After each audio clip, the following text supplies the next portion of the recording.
Welcome to the Roadrunner 89 Investment Network, where we talk about interracial love and marriage. Hope you enjoy Swirl to Investment.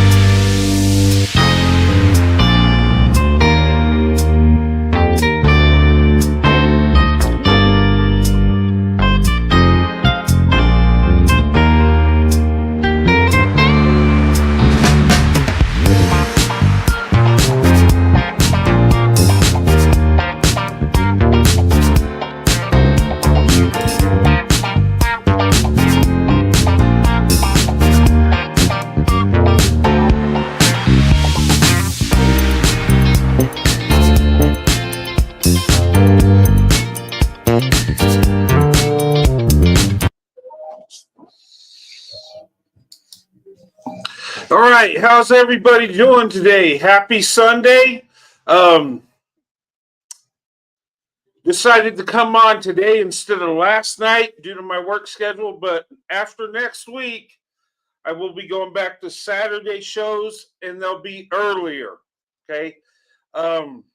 There'll be a lot less late night shows. I want to keep the time within reasonable hours to where people are up and we're not, up at midnight doing YouTube. I love doing YouTube and late nights fine, but I'd rather be in the best hours where everybody can watch. And I will be going to Saturday evenings, okay, starting next week. Okay. Next week I will be on Saturday. It might be a little late, but after that it's going to be earlier shows. I got a new position at work that I've been working on, which I'll be working in days instead of the evenings. And I'll be able to do YouTube more, have more fun with it, be able to prep more for YouTube. This is something I love doing. This is my hobby, and I enjoy it. So, my job's that my new position is going to allow me to do more, and I'm excited. And the topics we talk about here is something that is very important, something that we need to talk about. Okay. And if you watch my channel, it's mostly about interracial relationships, Black women, white men. Okay. And I hit that home a lot because I think it's important, because looking at marriage in today's world, marriage rates are dropping across the board. People are getting married less often than in the past. And we look at marriage stats and we're finding out that Black women, white men have the most successful marriages amongst all groups. Okay. And that's something that should be talked about. That's something that we should embrace. That's not something we should hide. I know sometimes people don't like hearing that, but the truth is the truth. Okay. And with the population and with marriage stats and with Black women outnumbering Black men by over 2 million, I do encourage interracial relationships. I do encourage people to open up their options. All people should have that option button. Okay. And in today's world, it's about finding love. It's about, being with somebody that truly loves you. And it don't matter if they look like you. Okay. It really don't. You just want somebody that's that's going to have your back, somebody that's going to love you, somebody that's going to be there for you. And I found out in my life and what I found in my experience, Black women are the best option when it comes to love and marriage.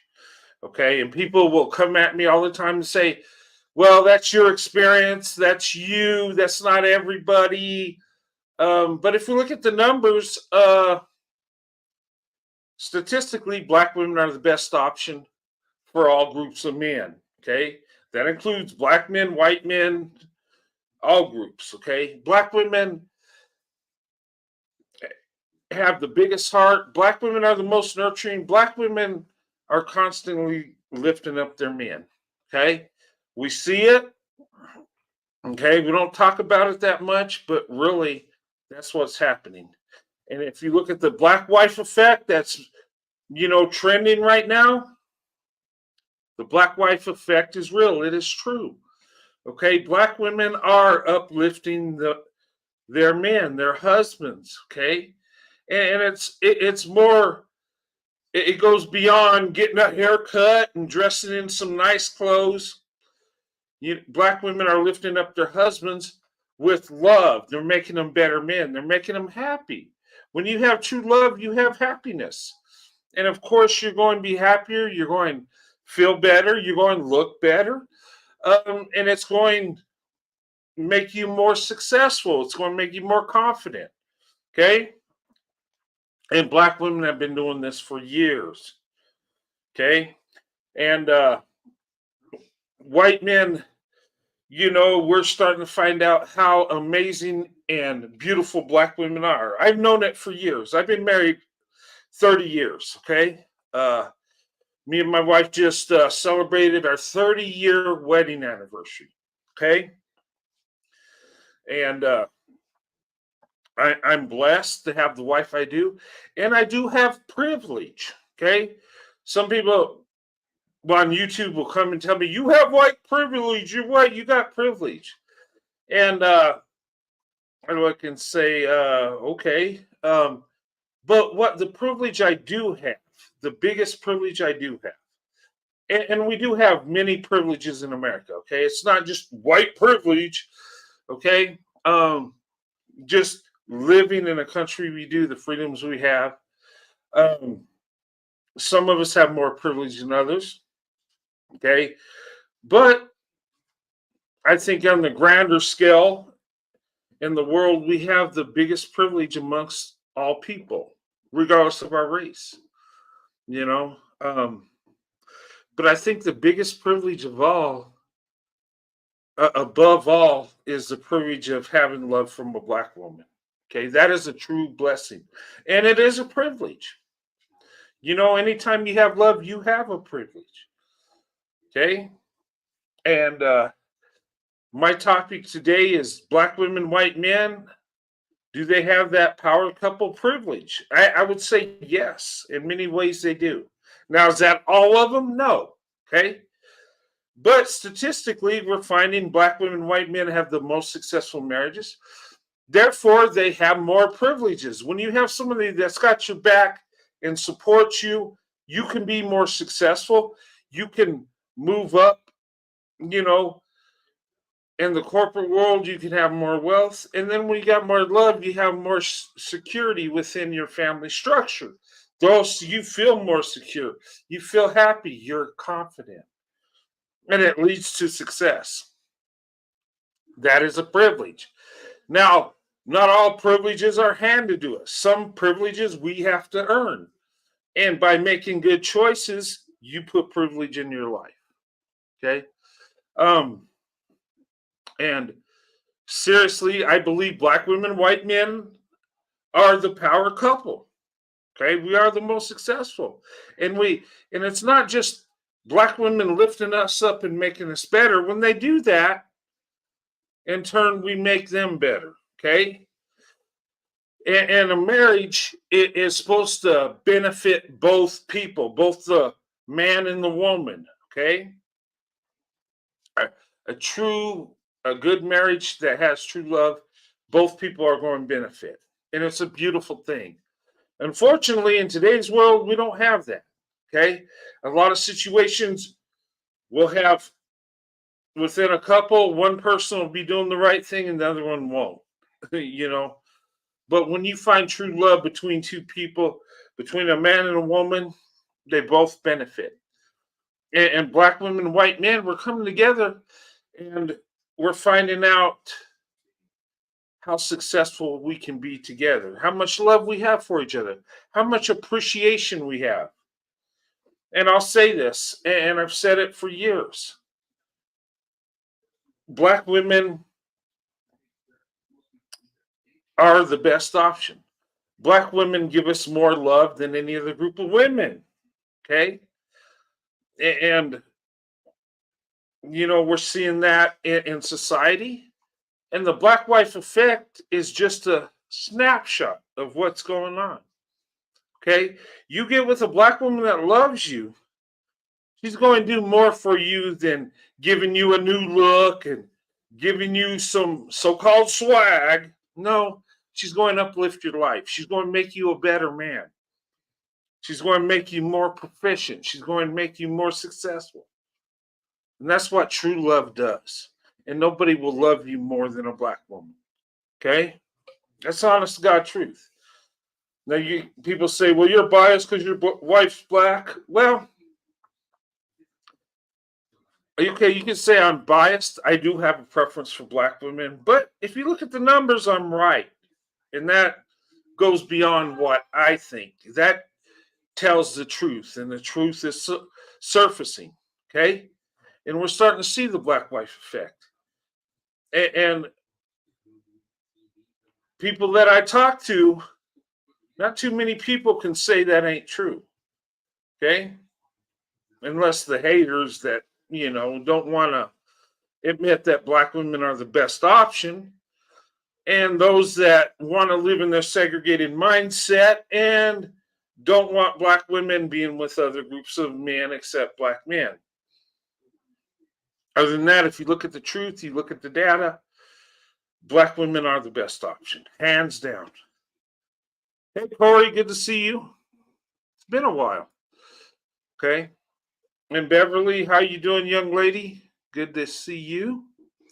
All right. I'm going to show you guys some videos, and I want to get your opinion on this. And just tell me in the chat, what do you think? Okay. These are TikTok videos, and I love TikTok, getting people's perspective and what they think and what they see, in the world we live in today. That segregated world we used to live in, that's going away. That's gone. Right now, it's about survival. It's about finding true love. Okay, and that true love might not be the same color as you, and that's okay. Okay, as long as you find someone that truly loves you, you could build with. Build a family. Okay. Oh, what happened there? Sorry. Somehow I hit a button and a video was starting to play. All right. Oh, yeah. All right. Let me put this and tell me what you think.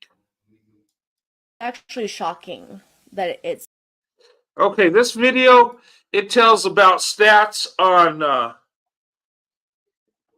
relationships concerning interracial marriage.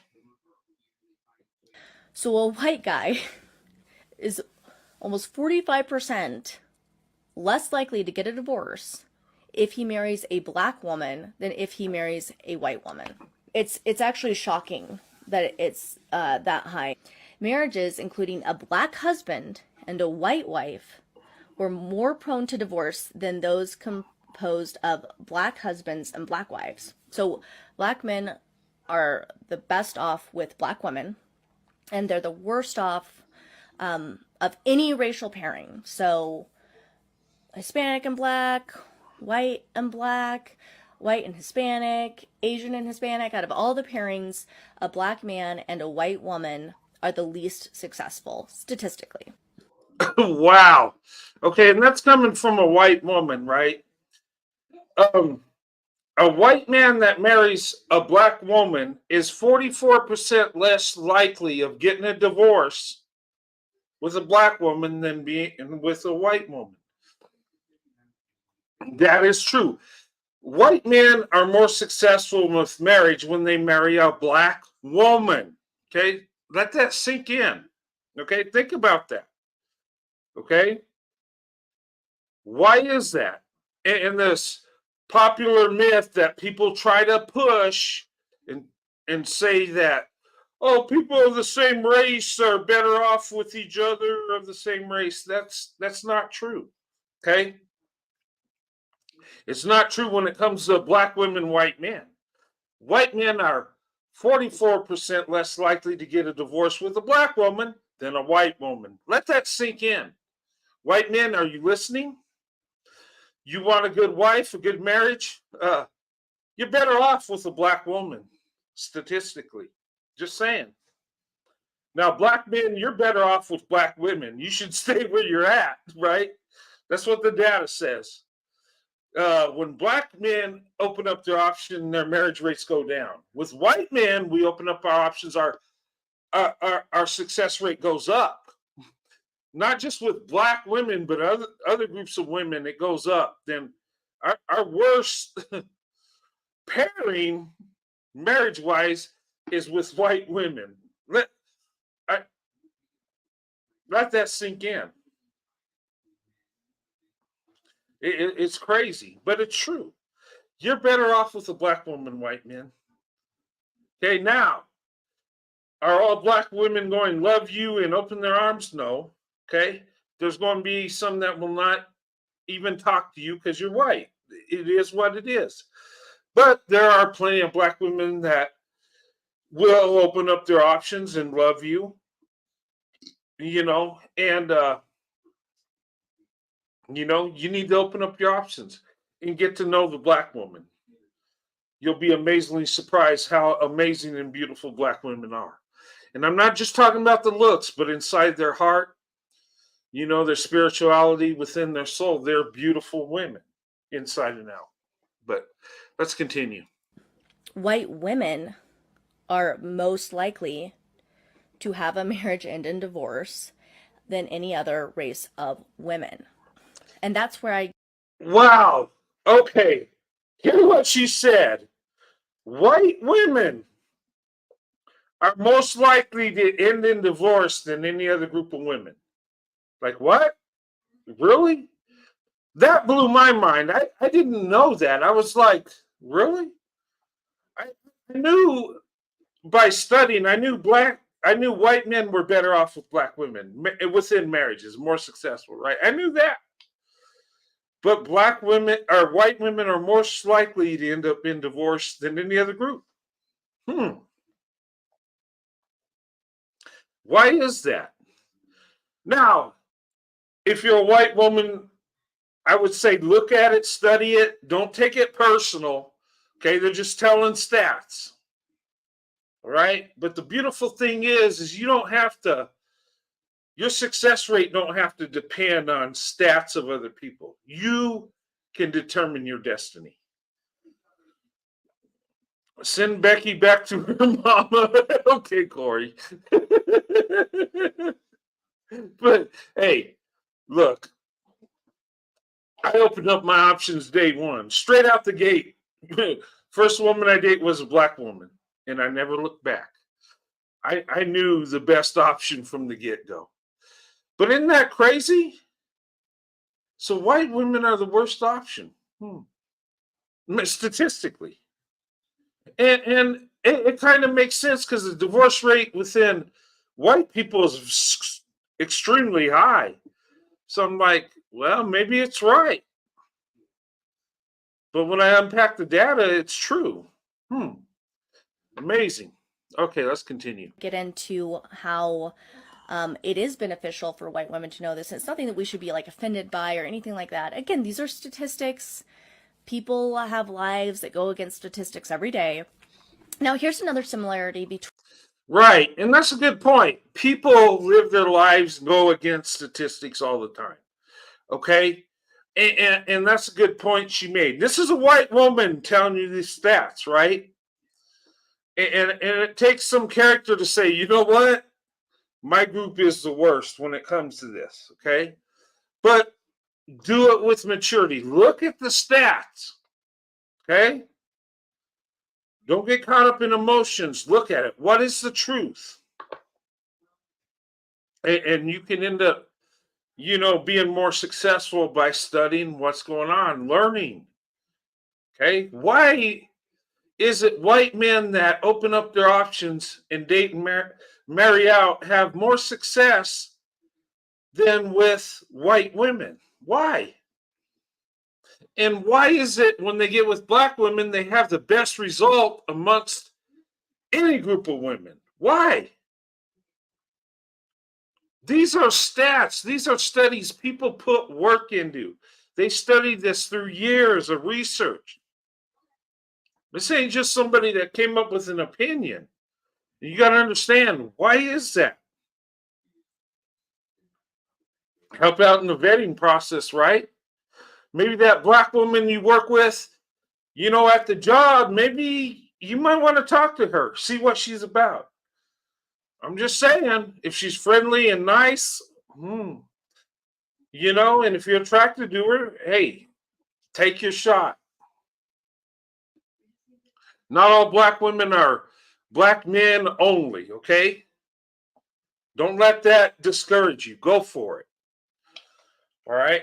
And black women, just know that white men do love you. Other groups of men love you. Don't listen to that propaganda that white men are just after you for a fetish or a lustful reason. Because if that were true, our marriage rates wouldn't be the best. I'm just saying. Okay? People accuse me of having a fetish, and I've been married 30 years. It just tells me they're stupid. They don't know what the hell they're talking about. They just spit out talking points. Don't let other people discourage you. Okay, let's continue. Between white men and black women make the least amount when they're with a black man. A white black women make the least amount when they're with a black man. Wow. Man makes the least amount of money when he's with a white woman. Oh, and then black men make the least amount of money when they're with a white woman. Uh-oh. So should black men and white women get together? I say it's up to them, okay? You go where you want. It's your choice. But statistically, they make the less money together. Isn't that crazy? All right, let's continue. So that is kind of unique. Okay, but this is what I really wanted to get into because this is shocking. Of all the pairings, right? So the white man with the black woman is the most successful of all interracial pairings. All interracial pairings, the white man and black woman are the most successful. And they're the most successful across the board, okay? Even amongst same race marriages, okay? Let that sink in. Right? That is with the fact that a white husband and a black wife are more likely than any other racial pairing to be going into that marriage as a second marriage with children, both of which substantially make divorce far more likely. So imagine if white men and black women didn't have to wait until they were like 50 and divorced with kids to realize that they're actually a good match. Imagine if people were kind of more open from the beginning. All right, let me stop it right there. Look. Okay, and this is what she's saying. Okay, according to studies, white men and black women usually get together later on, right?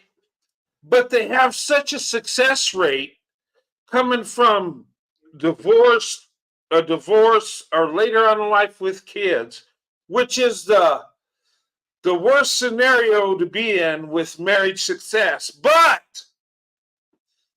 they're coming together later on. You would think it would be more trouble, least successful, like it is with just about everyone.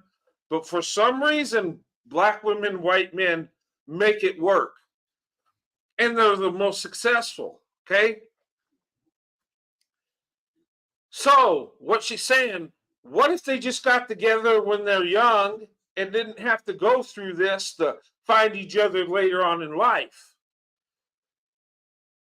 And that's starting to happen more. More younger people are getting together, getting married. And black women, white men should get together when they're young. instead of waiting and then later on figuring it out, right? Look, I married my wife when I was 24. Me and my wife got married when we were young, so and it 30 years later we're still going strong. But it makes sense that black women and white men are coming together later on because of society. Back when I interracially dated, yeah, people did it. You could do it, but it was like, you know, very few were doing it. Very few white men were getting with black women and getting married. In the 80s, it started, rising. That's when it really took off. But, it was kind of taboo back then. Expressing love for a black woman was something you didn't do, or it would really anger people. Um, and look, I've been in situations where I upset people expressing how much I have love for black women. And today it still triggers people, black and white people, for some reason. Okay, it shouldn't be that way.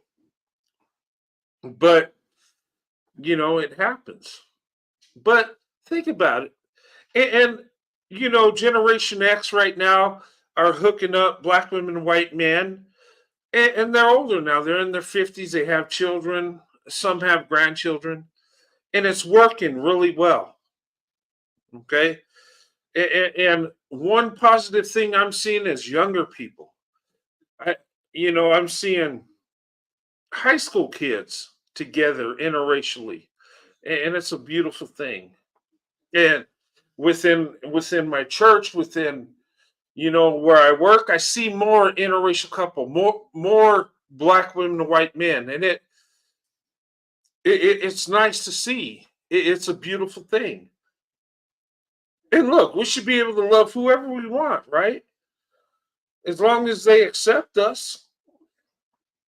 That's what it's all about. It's about finding somebody that's compatible with you, somebody that shares your values, somebody that's got your back, that loves you with all their heart, and you love her with all your heart. That's what it's all about.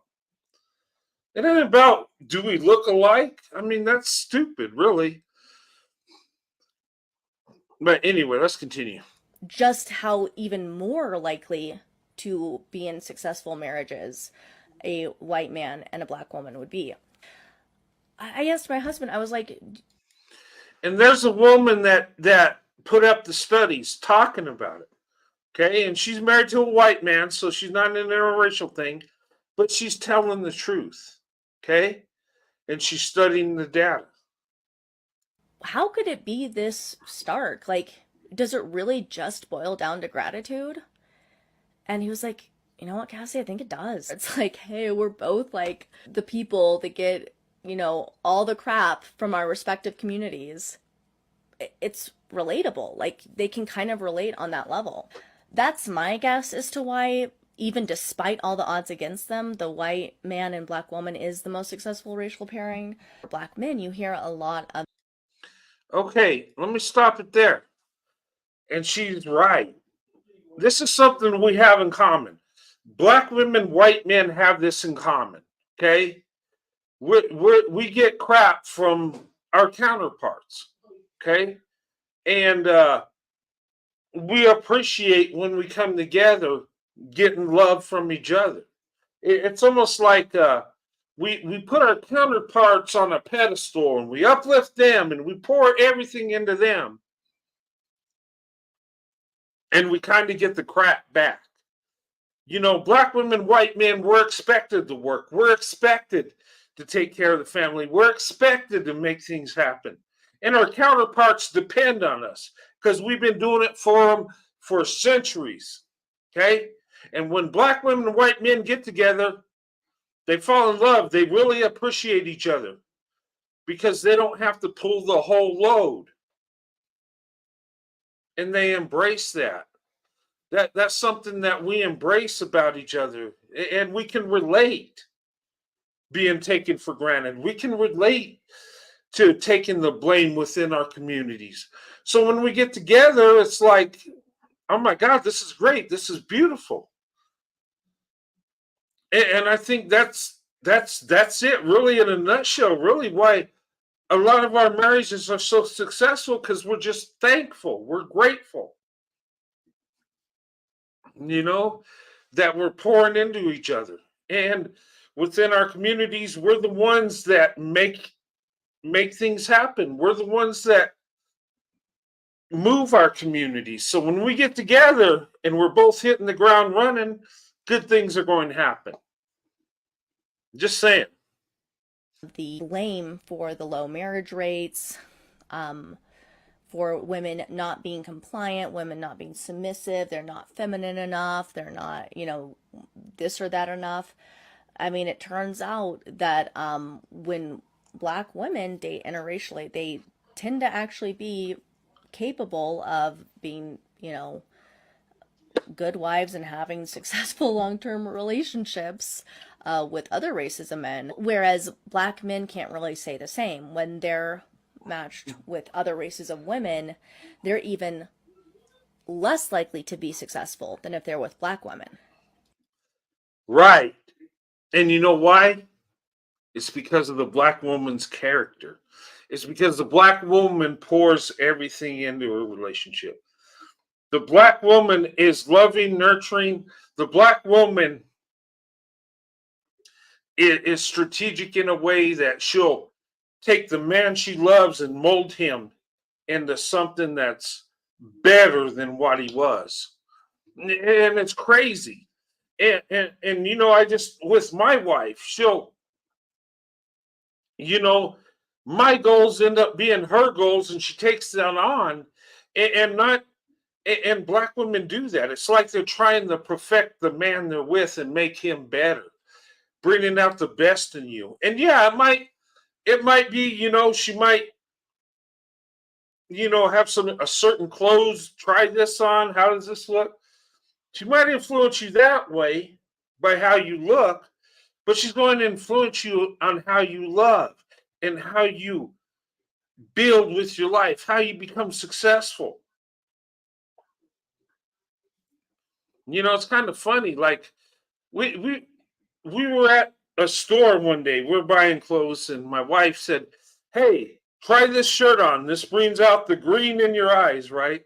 Because I got like hazel eyes, and certain colors, when it's bright, the green comes out. When it's dark, my eyes look brown. It just." But she noticed something. Hey, try. It's like she's trying to perfect how I look in a way, but she does that even within our marriage, within my career. Black women have an amazing way to uplift you, to make you feel confident, to make you believe you can make things happen. I mean, and I've said this. I said my wife has made me better than I ever thought I could be, and that comes from love. That comes from nurturing. That comes from pouring her heart and soul into our marriage and into me. And you will not get that from any other woman. I'm telling you. Those of you that don't know what it's like to be with a black woman, date a black woman, being married to a black woman, you do not know the blessing that a black woman brings. Okay?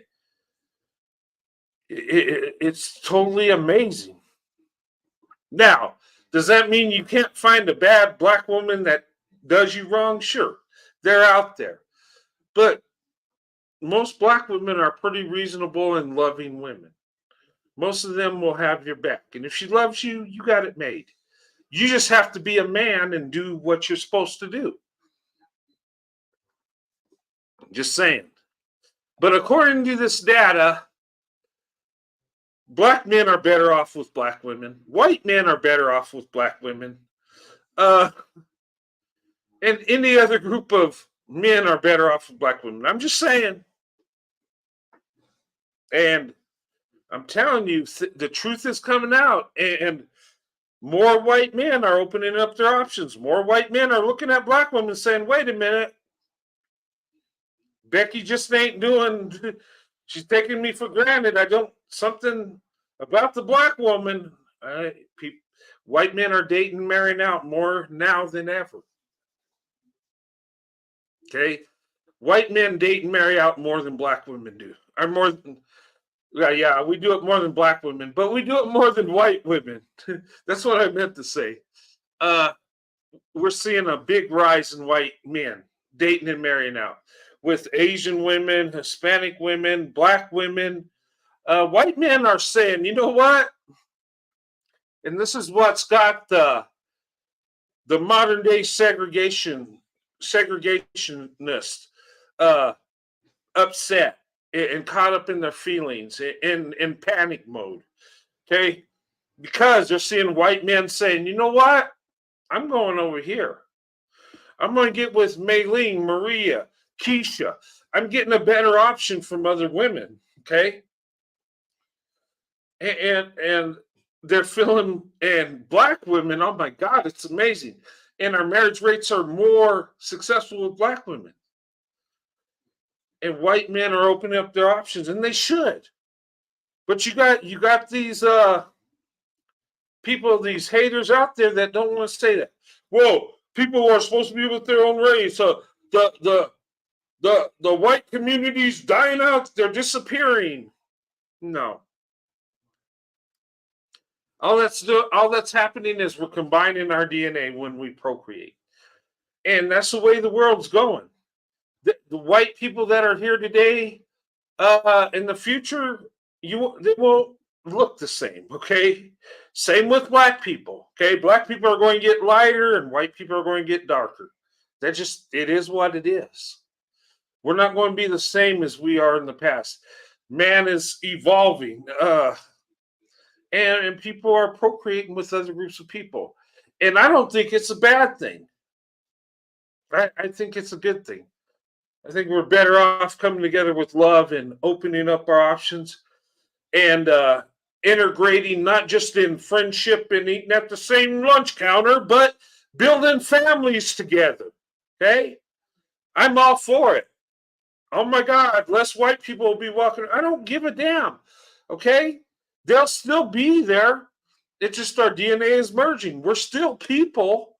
We came from the same place. I mean, come on. This concept of there'll always be light and dark people, regardless of how many times we procreate with each other.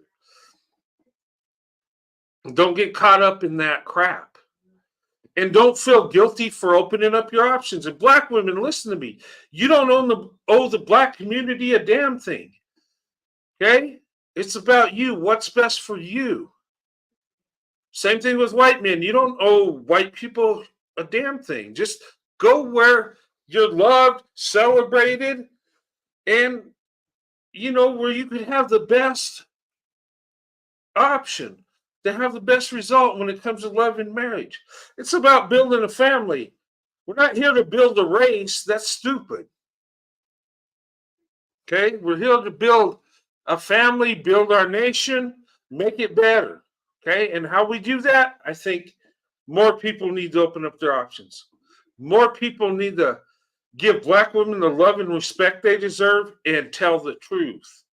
Okay? The dad is telling the truth. Now it's time for us to tell the truth. Okay?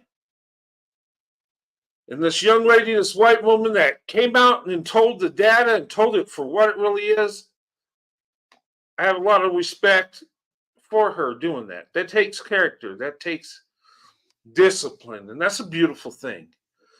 And if more of us look that way instead of worrying about what people think about us and worry about how successful we can be. Okay?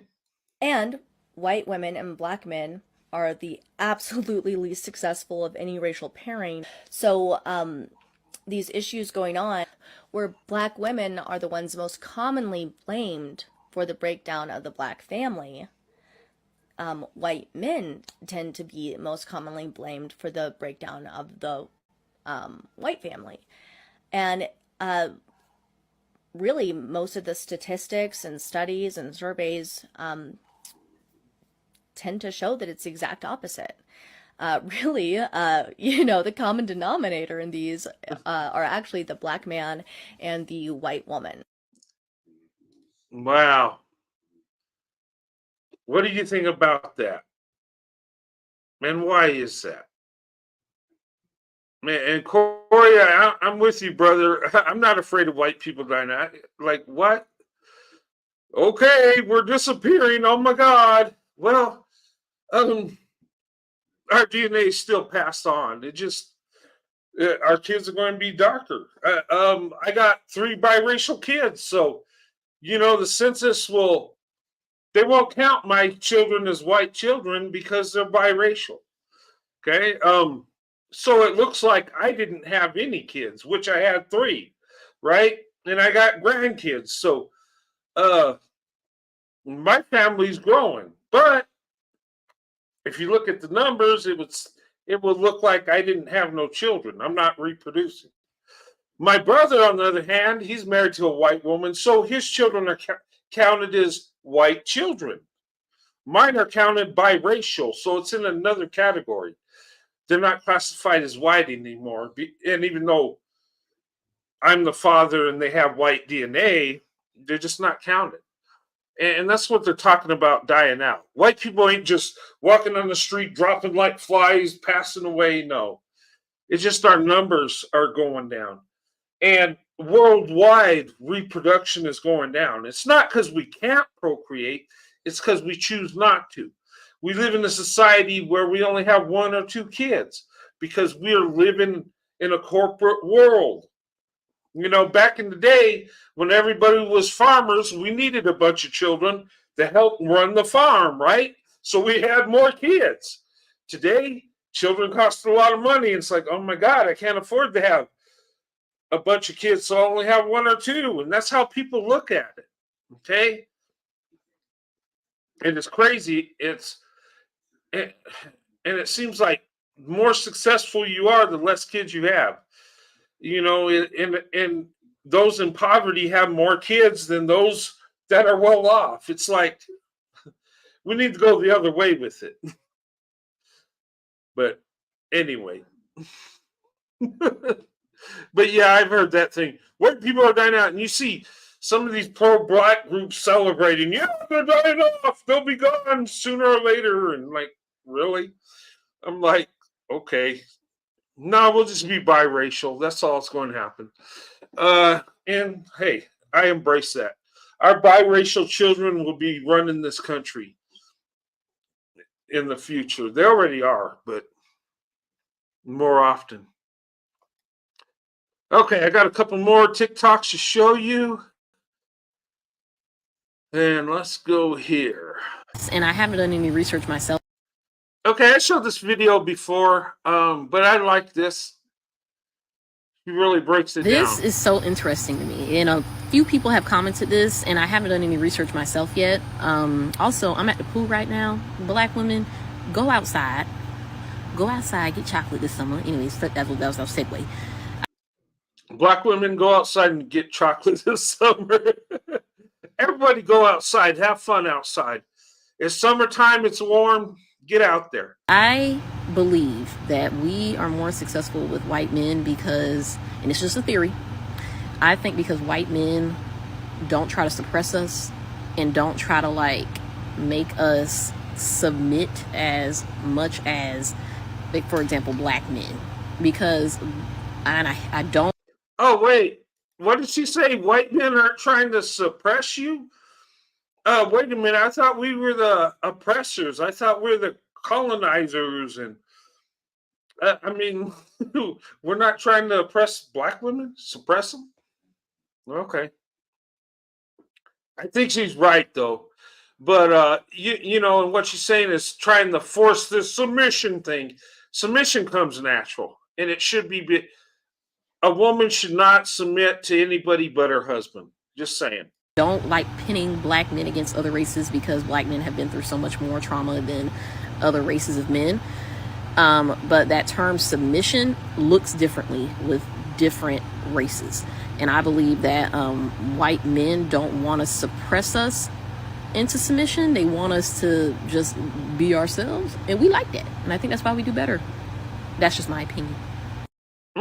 I agree with that. What do you think? And I think we look at submission in a different way, okay? Um, Submission is something that comes natural and it's within a marriage, okay? And when you love somebody deeply, um, like I love my wife, I'm not thinking, oh my God, you're my wife, you're a woman, you need to submit to me. And I just love her so much, I'm not even thinking about that. And I just embrace her. I love her and I sacrifice for her and I do everything. And I'm not even thinking, is she submitting to me like that? It's like it just comes natural. And yeah, she'll submit to me, but it's not like you can't force it. It's something, we're looking at biblically, it says women submit, or wives submit to your husbands, yes. But we so many times leave out the part where it says men love your wives like Christ loved the church and give his life for it. Biblically, it's telling us that we should love our wives enough to give up our life for our wives, okay? So what it's telling us is we're supposed to give everything to our wives, okay? And what I mean by that is giving all ourselves, all our love. Uh, we're supposed to protect our wives. We're supposed to sacrifice for our wives. We're supposed to put her well-being above our own. And in a way, that's submission from a man, really. You're giving your wife everything, your love, your heart. Um, you're making sure her needs are above your own. Okay. So when you do that, naturally, she's going to submit to you. She's going to give you everything.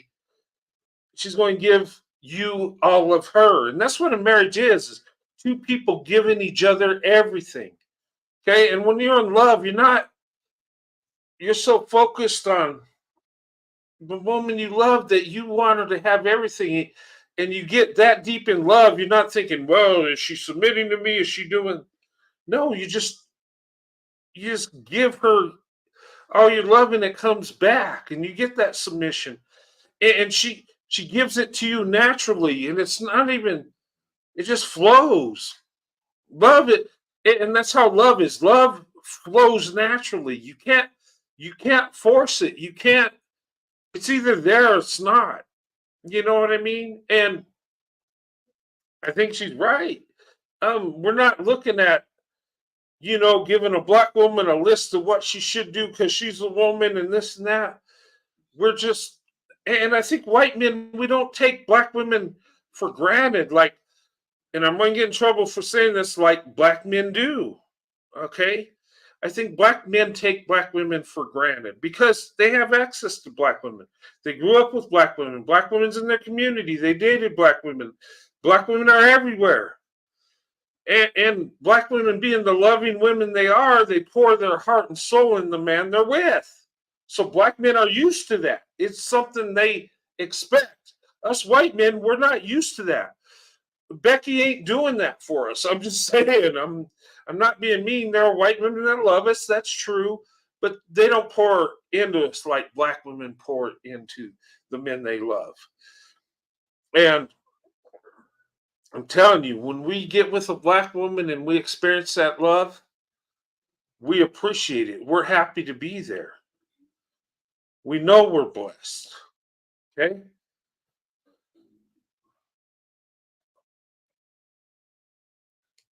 What's that? Black men don't like black women because they can't best our hearts. Okay. But I think that's what it is. And I've always, any relationship I was in with a black woman, I was happy to be there. I was grateful. And I know there's some guys that, oh, you're a simp. Yeah, you're lucky somebody finally looked at you. No, it's not that. It's just that when I felt the love of a black woman, it's like I knew it was a blessing. It was a beautiful thing, and I embraced it. Um, but anyway, what do you think? Is she right? I think she's right. And we're not trying to force back into submission and you need to do this and that, and I'm speaking generally. Don't come and say, well, I know this black man is a great father and husband, and he's done everything under the sun. Okay, great. I'm not saying that don't exist. I'm just saying, statistically, in general, okay? And I'm telling you, that's white men that go for black women. It's not because, oh, we have a fetish and a lust. No, it's really, we love black women. And a lot of it is how black women treat us. When we experience the love from a black woman, we don't want nothing else. The first young lady I dated was a black woman back in high school. I experienced that love. I never went back. Telling you, there's nothing like it. And that explains why I'm married to a black woman and have been married over 30 years.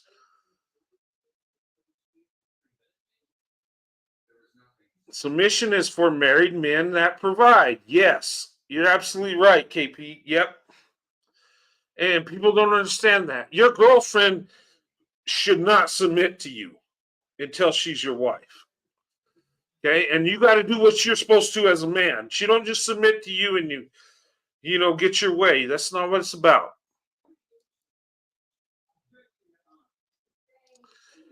It's not access, it's their jealousy and envy. Okay. All right. Okay, let me show you some stats. These are old stats and they've changed a bit. But here, percentages. 1980, about 3% of black women were married to white men. Okay. In 2023, about 12% of black women are married to white men. And I've been told that those numbers are higher now. Okay. The black woman, white man couple have a 50% less chance of a divorce than black couples, and 44% less chance of a divorce than white couples. Okay, so black women, white men, if you're listening to this show and you hear me what I'm saying, black women, white men, you need to get to know each other. I'm just saying, statistically. And some people say, well, I'm only attracted to this. I'm not attracted to that. I get it. Okay. You don't be with someone you're not attracted to, black women. Don't just look at a white man. He's successful and doing good, but you're not attracted to him. Leave him alone. And same thing with white men. Okay. You might want to marry stat, but you got to be physically attracted too. Okay. You got to love each other in all areas, and that does include the physical. Okay, physical is not everything. It's a part of love, but you got to have it. Okay, you got to be attracted to each other. You got to be turned on by each other. You have to have that. Okay, but not just have that. You got to be in love in all areas. Okay. But anyway. But that's how the numbers. Now, you'll see these pro-blacks saying, oh, only 1% of white men are married to black women. Okay, yeah. But there's millions more white men than black women. Black women only represent 7% of our population in America. Okay? White men, I think, is like 35%. Okay? So, even if every white man marries a black woman, or if every black woman marries a white man, we can only reach 28%. So our numbers are going to be low regardless. But they will never tell you the percentage of black women married to white men because the numbers go up. Okay, it's a game. It's a play on numbers. It's propaganda to get black women to believe that white men don't like you and they're not marrying you. No, that ain't true. It's happening more and more every day. And the best marriages are black women, white men. So that shows that white men really love black women. Telling you.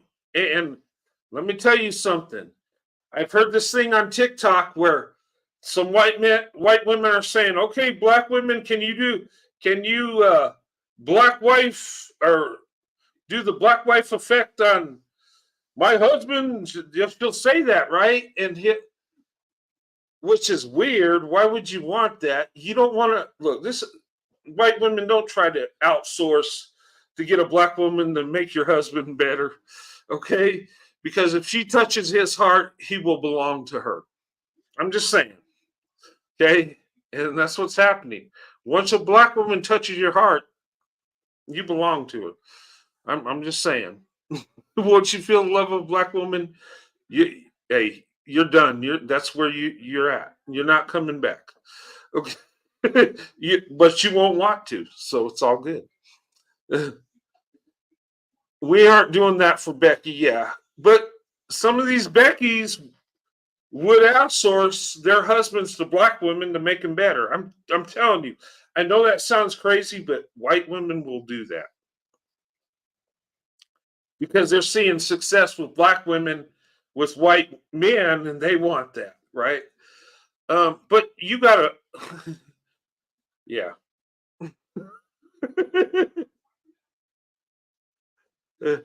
Yep, black women magic is not for sale. It's not. You gotta. Uh, Becky's got to perform her own magic. Okay. I don't think she is capable, but I better stop. Okay, but seriously, black women are amazing, and once a black woman touches your heart, you look. I'm telling you, black women have touched my heart, and when I think of black women, a lot of emotions there, a lot of love, you know, and that goes way back to when I was a child to now. Okay, black women are amazing, and you know, I just wish the world would open up their eyes, and they are, to where we can see the beauty that black women have, not just physically, but emotionally and spiritually. And let me tell you, the one thing I love about black women is they have a big heart. Black women are passionate. Black women have a lot of emotions. And when you connect with a black woman emotionally and spiritually, I mean, you'll never experience a love like that ever. Just saying. But anyway, let's show another video. And get married, they're 200% more likely to get divorced. I know y'all not gonna like this. I know y'all not gonna like this. I know. But this is one of the reasons why I encourage my friends to date more than just black men.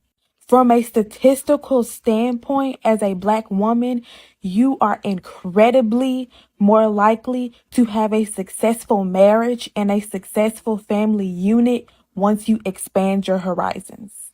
And I get it. I swear I do. I love black men too. But even if every eligible black man married an eligible black woman tomorrow, there'd still be an overwhelmingly amount of single black women left because we outnumber them drastically. Being married is not a goal for me, but if it's a goal for you, go about it just like you would for any other goal. Set yourself up for success and increase your probability of succeeding. Right. He's right. I mean, if you want a marriage and you want the best option, you would do a little research, right? Now, she said her goal is not to be married, but if yours is, maybe you need to date out. Maybe you need to get to know other people. Okay? Just saying. I think everybody should have that option button. Okay? Because you never know. People are people, right? And when you find somebody that loves you, that's a blessing that might not come around. I'm just saying.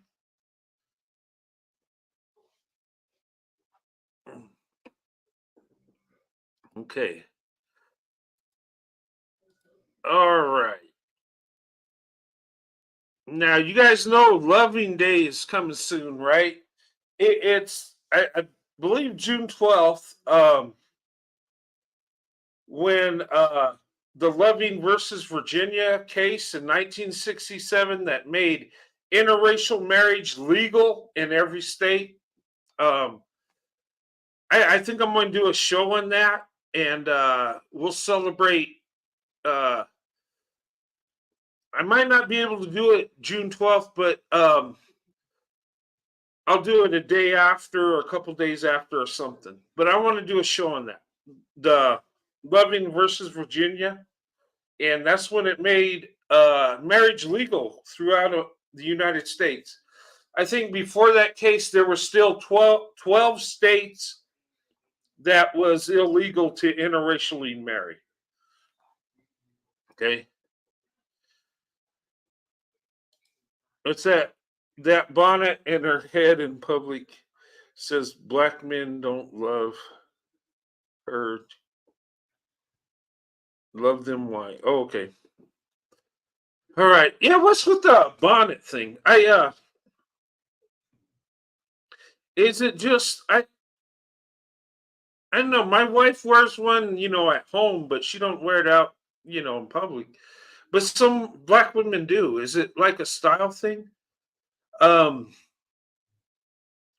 I know recently I took a trip to Atlanta and I see black women wearing bonnets, and some were like in sweatpants, but some were dressed up nice but had a bonnet on. And then I got to Dallas and I seen a few black women wear a bonnet. I seen a white woman walking around with a bonnet, and I was like, "What? What is that?" Um, yeah, I don't want to cause no thing because I don't know. Maybe it's a thing, but um, I've never dated a woman that wore a bonnet in the house. You know what I mean? I mean not in the house, outside. Um, oh, it's a sign of rebellion against class. Okay, I I don't know. Maybe it's a statement. I don't know. And I didn't want to go ask one of these women, "Hey, why are you wearing a bonnet?" She probably would have slapped me or something. So I just like, but then I saw a white woman wearing one. I was like, okay, that'd be like white guys running around wearing do rags, just silly. Um, but okay, I'll stop. All right. People what Loving Day is. Okay. National Loving Day. So tell the people what Loving Day is. Loving Day is celebrated in June 12th to remember the day that the U.S. allowed interracial couples to marry legally. So June 12th, 1967. And that's why people like us can be together. Oh. Outstanding. Yeah, June 12th, 1967. That's when the Supreme Court came in the Loving versus Virginia case and overturned the state ruling where interracial marriage was illegal. And the Lovings, believe it or not, going through the cases, they were losing at the local level because Virginia they didn't want to legalize interracial marriages. They had to go all the way to the Supreme Court, and the Supreme Court ruled 9-0 unanimously that interracial marriage is just and legal and made it legal in every state. So that was a beautiful day. This couple up here looks happy, don't they? She looks like she's from Africa, or just the way she talks. I don't know. He looks like he's kind of a redneck guy, but nice looking couple though. But hey, that's what it's about, coming together with love, right?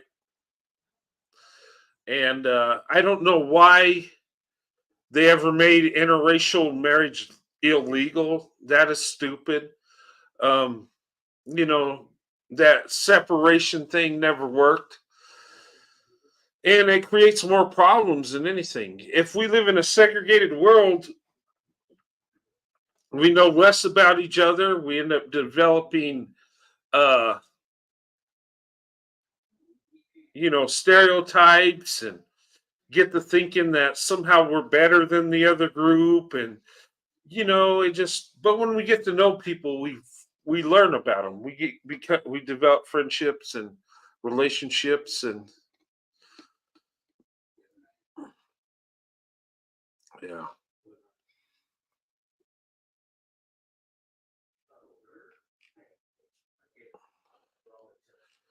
All right.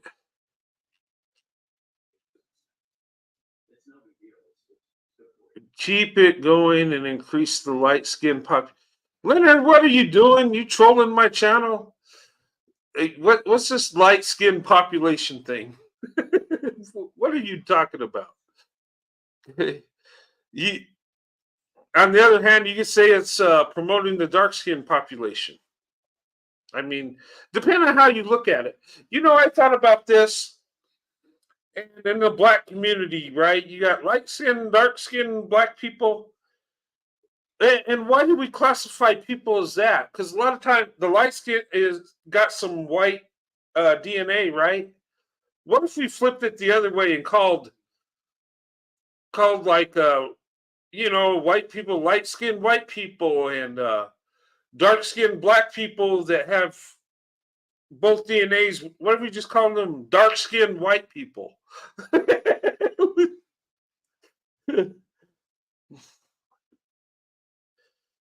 Oh, yeah, I'll give you a wrench, Corey. Yeah, I thought you had one. You had one before. I'll give you a wrench. Yes, of course. I'll go on my thing. Yeah, you need a wrench, Corey. All right, Leonard is light skinned, by the way. He's got light skin privilege. He says. Okay, let me stop. But that's a beautiful video. Okay. Um. Anyway, my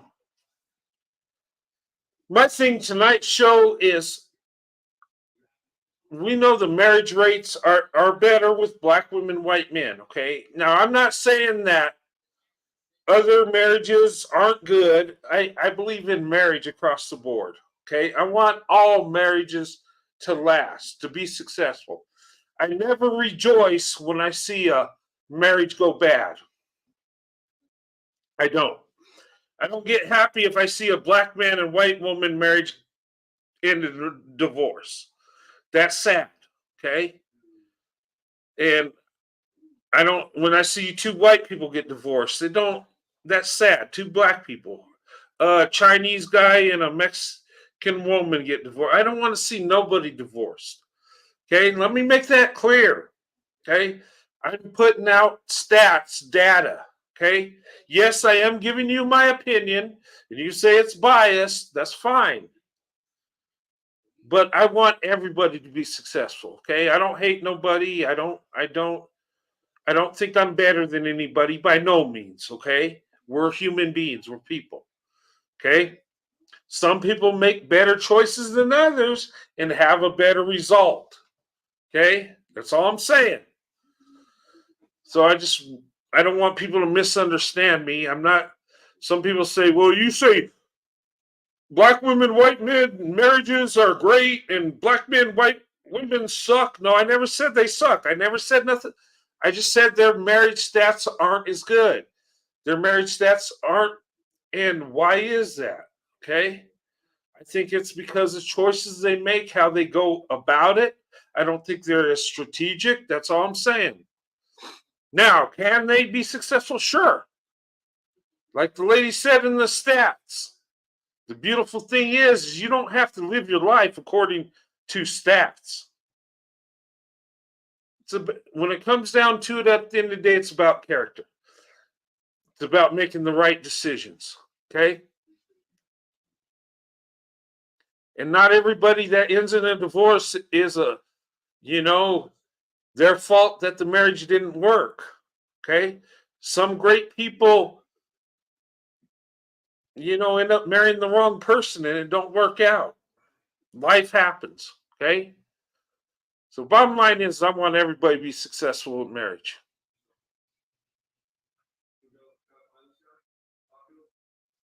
Yeah, a lot of them do, and that's sad. Okay, there's a lot of black men that celebrate white men and black women marriages, breaking up or having a failure. They get happy, especially the swirling gone wrong crowd. Oh my God, they go crazy. They find one white guy out of millions do something horrible, and they like go crazy with it, and they show it everywhere, and it's like, dude, there's evil in all groups. I mean, we shouldn't celebrate breakups, okay? That's not good. Dusties and Big Vijas, they're does suck. It's a fact. Okay. I'm not trying to be nice, okay? But honestly, I don't want nobody to fail.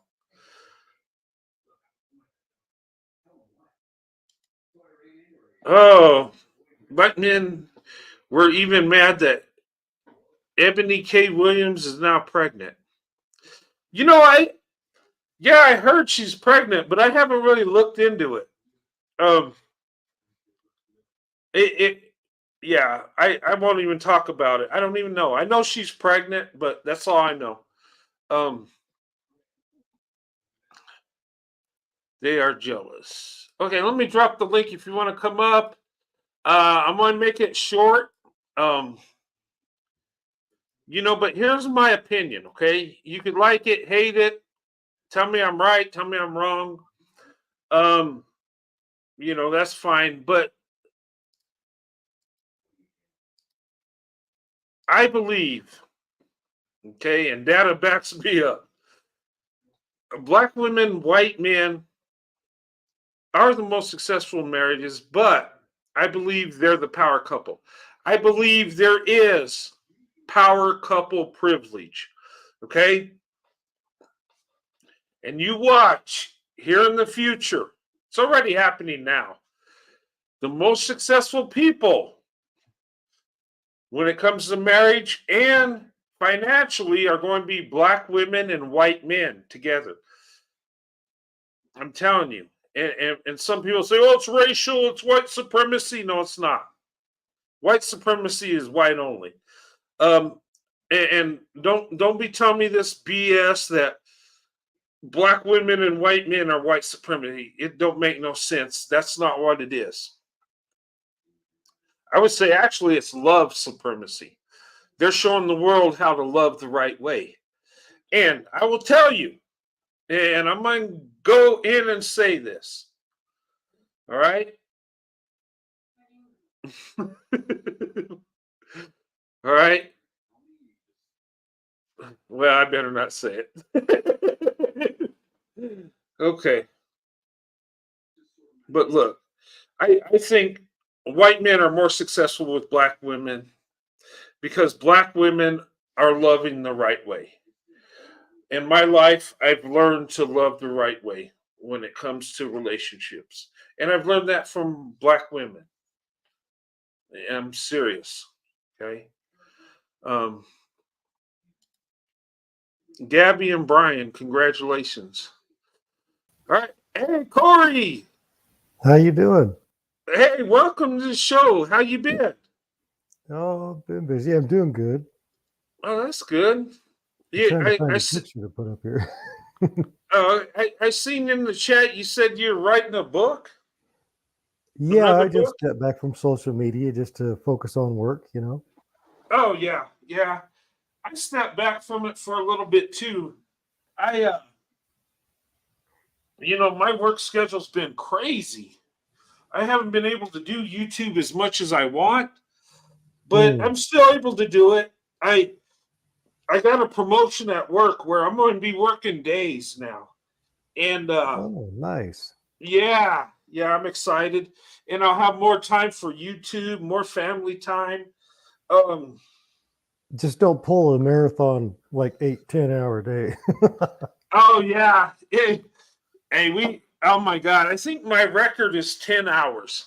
I think I you remember those marathons we used to do? Oh my God! Oh Look, Lord. Oh, we I start at think night and morning time still going.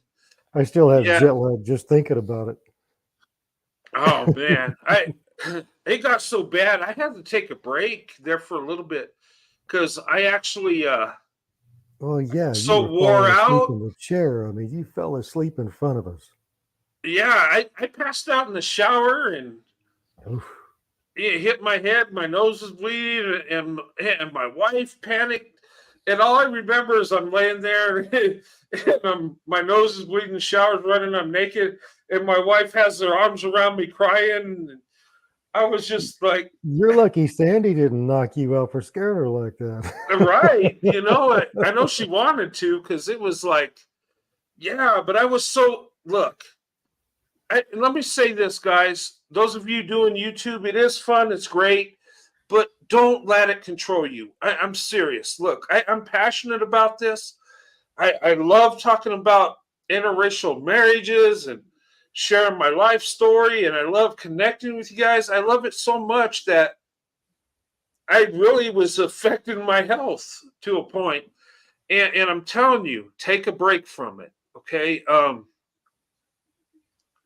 And I had to because I look that shower episode. My wife's like, no, these all nighters are gone, Well, you know, and as righteously much as I so. enjoyed everybody's company and the shows, and Mhm. um, you know, when I got to get work done, I just have to. I'm kind of an introvert in that area. Mhm. I'll just step back and focus on my work. Um, it's just what I do. Yeah, but yeah, don't let it impact you like that. And I just, but I enjoyed it. Look, um, I didn't stop. I keep going, but I do it smartly. Um, Mhm. and that's why you don't see me as much. And it's better that way. Um, and I think you get a better show. I think, I can better, how can I say it? Better Mhm. uh, Yes, Akita, project. it's me. Hey, Akita. Hey, how's it? Akita, how's it going? It's been a little bit.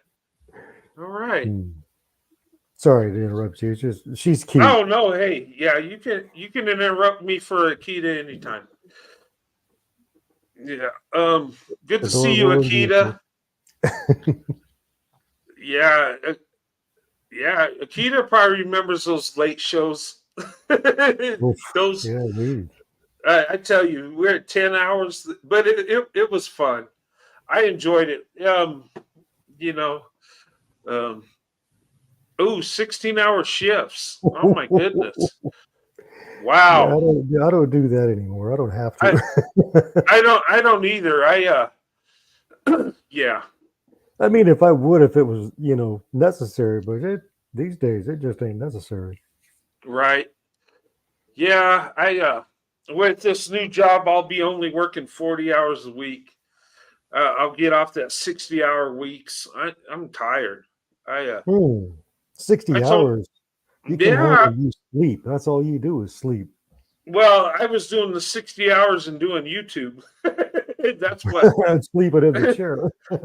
Yeah, and I think we had one all nighter. I actually never went to sleep and went to work after the show. Yeah, the sun came up on us. I was like, this is Yeah, ridiculous. We got to quit this. right. Yeah. Yeah. Acting like you're 20 years old. Don't work when you're in your 50s. I know. It was like, okay, I'm 52. Let's switch it around. 25. Well, 20, you're 55 now, or soon will be. Yeah, soon will be. Yeah, 55. Yeah. Wow. Gosh. You know Yeah, what's crazy? don't. You know what's crazy, Corey? My oldest daughter's 28. Oh, come on. My oldest is turning 31. No, And I'm a well, year younger than you. yeah. Well, I I was a late bloomer, I guess. My first child, I was 26. Um, and Well, then my son. you found Sandy, so good things come to those who wait. Yeah, yeah. Well, I got married at 24. She's 25, so we weren't old. We were still young. I got married at 22. 22. Yeah, Hmm. my oldest daughter, she married her husband when she was 20. Hmm. And I was like, you guys, that's too early. I was like, because she was in the middle of getting her she got her associates and she was working her bachelor's degree. And I was like, no, wait, guys, wait. And they're like, no, we love each other. We want to get married. Well, he was in the Air Force, so he had a job. And, Yeah, he could support her and stuff. yeah. And they got married and it worked out. And they got two daughters. So I have two granddaughters. And they've been Hmm. married 8 years now. So their Yeah. marriage is doing good. So sometimes age, I looked at it and said, well, get your degree first, do that. But she still got her master's degree. And Well, she's got great parents that taught her what was right and wrong. yeah, well, she got some rough parents. No, I give a You lot know of what I credit. mean. Yeah, I know. But, I give my wife a lot of credit because my wife's really smart and she's all about education. And, Mhm. and I am too, because look, when I graduated high school and went in the Army, I was like, my kids are going to be a lot smarter than me, when it comes to education. I'm not, and they all have a college degree, every one of them. And we made it Mhm. that way. And we spent ungodly amounts of money to get them there. But, Mhm. you know, there's Indiana Indiana mom. mom. Hey, Indiana mom. Yeah. Uh-oh, the old The school old, crew showing up yeah. now. We just need J10 to come join in. Oh, she'd have a fit. I haven't been on here in months. Oh, yeah. Well, she's been out for a while too. Um, yeah, I miss the old crew we had. Oh man, I've been on here like over 3 years now. Hmm. Gosh, time flies. Um, Yeah, uh, I drifted back to one of the live shows where I read that poem. mhm. Yeah. It just embarrassed me all over again. I gotta go show up. Oh yeah. Hey, remember we had that day where everybody wrote a poem. Hey, remember we did that show where everybody wrote the letter to their future husband or wife and thanking them for what. That was a pretty good show. I wanted to do that again. I think it's a good way to get people to understand what they want in a relationship within a marriage and stuff. You know what I mean? Hmm. Yeah. Absolutely. Yeah, that was cool. And we read our letters out. And those of us that were married, we, talked about our appreciation for our wives and stuff. That was Well, cool. I had to back off on writing poetry because I think it was a little too. I don't know. I'm kind of like an INFJ or something. I'm kind of in tune to people's emotions and stuff. Uh-huh. Yeah. I think it was causing some heartache. Because people look back and they're like, man, why don't I have my person? So I kind of Yeah. backed off from writing the poetry like that. Yeah. Oh, hey, Asia. How's it going? The head Good. nerdling. TLC. TLC's Yeah. after that. Hey, how's it going? Uh, Good, good. How are you both? doing good. Um, yeah, Corey hasn't been on for a while. Yeah, it's been a little bit. Yeah, late Um, last year. yeah, so I don't think I've met Asia before. Hello. Hi. No, she's been around. I'm sorry. Go ahead, Brent. No, go ahead, Asia. Oh no, it's I remember you guys. It's just I haven't been around for a while. I've kind of just been taking care of myself and just been enjoying my life, honestly. But I decided to take a peek in because I just wanted to see how everyone was doing. Oh, okay. Yeah, I'm doing okay. I had to move my Saturday show to Sunday because my work schedule, but that's going to change, and I'm excited because I can do more YouTube early hours. These late night shows. They're fine, but not everybody's up that late. So and plus, you can do a show and get some rest and you know what I mean? And then if you have like a long panel, you're not going into the night or into the morning like we used to do. Uh, Yeah. yeah, I remember I fell asleep one show and you guys carried on. I remember I got kicked off my own show and you guys carried it out. That was so funny. I couldn't get back on and I had a panel and everybody was talking and having a good time. And it was like, That was actually funny. It was funny. And then I came back on at the end and say, wow, I finally got back to my show. Oh yeah, we had a good time. We took care of it. It's like, wow. That's I was like, you guys are awesome. Even when I mess it up, you carry it through. Yeah. That was funny.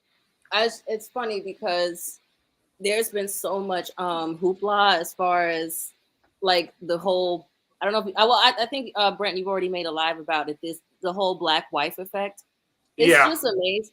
It's amazing how people can turn something so positive into something into a negative. It really disgusted me. Some of the backlash from that. It was crazy. Right. I just didn't think, because as much as you hear about, black women, oh, we're baby mamas, nobody desires us, all this other stuff. You see videos like that. And on top of that, it was actually a white man who started that whole trend for his wife because he wanted to celebrate his woman. And it just started a whole flood of other white men and even other non-black men to celebrate their black wives. And people literally turn that into something so negative. And it just speaks to me on how even when we are at our best, people still try to look for reasons to denigrate. Yeah. Some people just love to hate. You can't please them.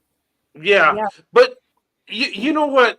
And that is disturbing because I think there's something going on spiritually. And I think, most definitely. Black women are such a blessing, and we don't highlight that. We don't talk about the good things Black women do.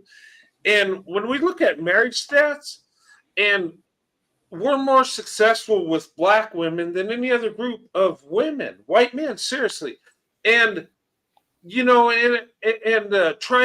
but people try to destroy that. And when we show love and respect for Black women, for some reason, people get angry, they get hateful, and it's like, why would people be upset about that? These women are doing amazing things, and the black wife effect is a snapshot of what Black women do.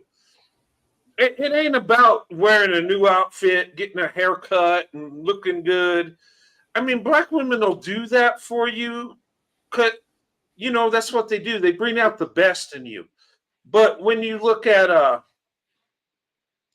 when you go deeper, Black women are putting a glow into us, not just how we look or our style, but how we conduct ourselves as men. They're bringing out the best in us, and that's really what the black wife effect is. And Black women have a tendency to do that. Black women are loving, they're nurturing, it's and all women have that in them, but Black women, it's amplified. They have more of it. They put more love into it than other groups of women. You can find good women in all groups. Don't get me wrong, but there's something about Black women that sets them apart from all other groups of women. And I'm not trying to say one group's better than the other, but in reality, Black women. We get the best result from Black women. I'm just saying, our marriages last longer. We have more wealth. And truly, the power couple privilege is Black women, white men. I'm just going to say it. and you know, and instead of people hating, learn from it. But you know, I'm with you, Asia. They've taken something that's beautiful and uplifting black women and tried to turn it into something negative, something, and it's disgusting. These women are just loving their husbands. They're bringing out the best in their husbands, and why shouldn't we tell the world about it? Why shouldn't we uplift black women? They deserve it.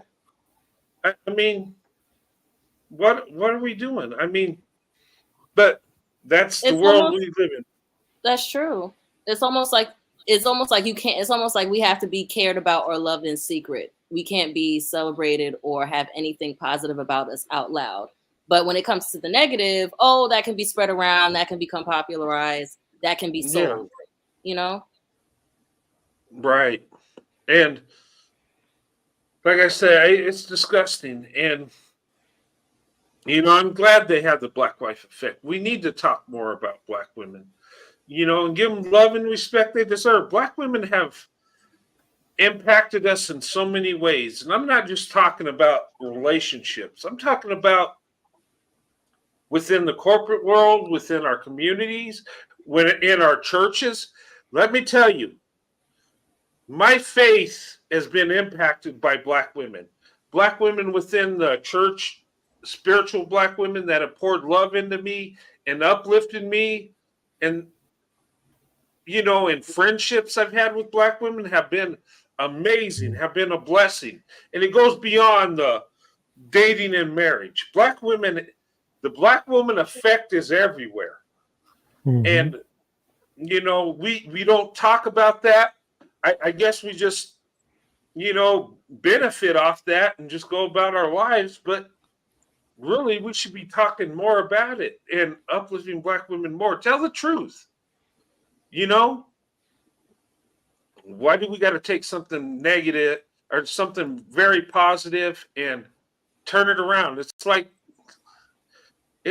these people are just trying to attack black women for everything, and it's like, why? I would say it's jealousy, envy, and you know, and I think other groups of women are they're kind of skittish because they're seeing black women coming in to, you know, getting into interracial marriages within the white community, Asian community, Hispanic, and they're seeing black women having an effect on their men. I think that's where that's going. And then, you know, there's going to be jealousy with black men in there too. And then it's like they're all in an attack on the black woman. Yeah. And also to note, what Indiana Mom just said, she's absolutely correct. And this is actually something I'm looking further into because I think that has to do with the Human Genome Project, which I have very basic knowledge of, but I've just started initiating yes, that comment there, but have the highest estrogen levels. Yeah. And the funny thing is that it's already been noted that because of that, the male counterparts also have the highest estrogen levels out of all men. Wow. Yeah. I didn't know that. It's a bit crazy. It's something I've just kind of discovered, but yeah, Indiana Mom's right. And Indiana Mom, if you have like any like research or any links that I could look for that, definitely I would appreciate it. I wonder why that is. I don't know. Maybe it's something scientific. You know, they say black women have the Eve gene, right? And maybe it's something to do with that. I don't know. That is wild. That is wild. I never studied it, so I don't know. That's interesting. If you have data, send me some too, Indiana Mom. I'd like to know. Yeah, it's not very popular to talk about because it goes against the narrative of black women being the most masculine or we're the strongest and all this other stuff. And a lot of people don't like to leave out that the reason why we even got to that point in the first place was due to the brutalization and unprotection of us historically. So in survival mode, any woman is going to step up and have to pull from an area. They're going to have to pull strength from a certain area for survival. It's all been based on survival. Right. Right. Hmm. And you're right with that. And a lot of Black women that are single mothers, they have to take that masculine role. They have to be defensive. They have to have their guard up. They're vulnerable. They have, Well, yeah, you have to be as strong as you need to be to survive. yeah, that's every woman's going to be like that. It's survival mode. Well, you And know, Black, everybody talks about women submitting. Well, women only submit when they feel safe. right. And if you Exactly. don't feel safe, then you can't submit. Yeah, that's true. 100%. But I mean, it's not rocket science when white men have been providing this for millennials and make yeah, the women feel safe, and then we can actually get up and go to work and not worry about home life. As long as we're doing our job, everybody's got a role. yeah, that's true. And yeah, Hmm. Yep. It all stems from the lack of male protection. Once we're in that environment, you see what happens.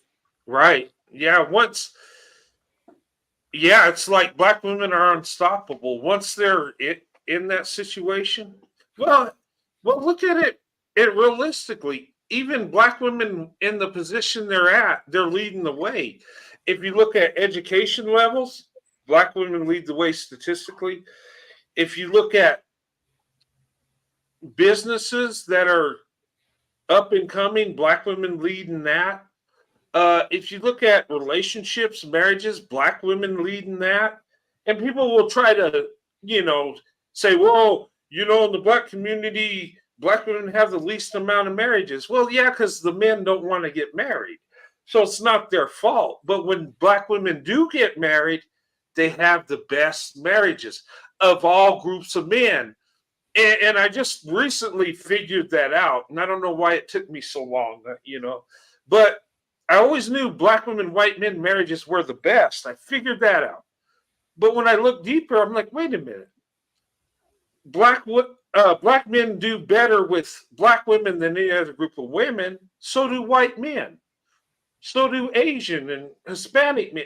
Something's going on. And it's Yeah, not, that's not just a coincidence or an yeah, accident, and or it's not it's just not a us. fantasy. I'd like to believe that us as white men are great husbands and great men, and that's why it works. But truth be told, it's not us; it's the Black woman. It's just us as black men. It's just us as white men. We appreciate what Black women bring to us, and that's what makes us better men. Really, truth be told, it's the Black woman that's really making it work. It's just we tend to appreciate it more, and we give more love. That's really what it is. I'm just, Hmm. honestly, it's the Black woman. And one thing with a Black woman, if you do what you're supposed to, if she loves you, it'll work. You'll get through anything. But a lot of men in this world, we all need work. But what helps us Oh is yeah, white, none of us walk on water. White, black, we don't walk on water. right? we're just men. And the thing with Black women is we don't receive love from white women like we do with Black women that we have relationships with. Becky runs So, off and says, "Mama, he's being mean to me." Well, why, sweetie? Because he didn't buy me a G-Wagon, Mama. yeah, right. Well, she's so used to being taken care of and privileged Oh yeah. that white women look. There were some videos where they had the white wife effect. Well, that don't work, and I'm going to tell you why. And it's that white women are used to being provided for. They're used to being protected.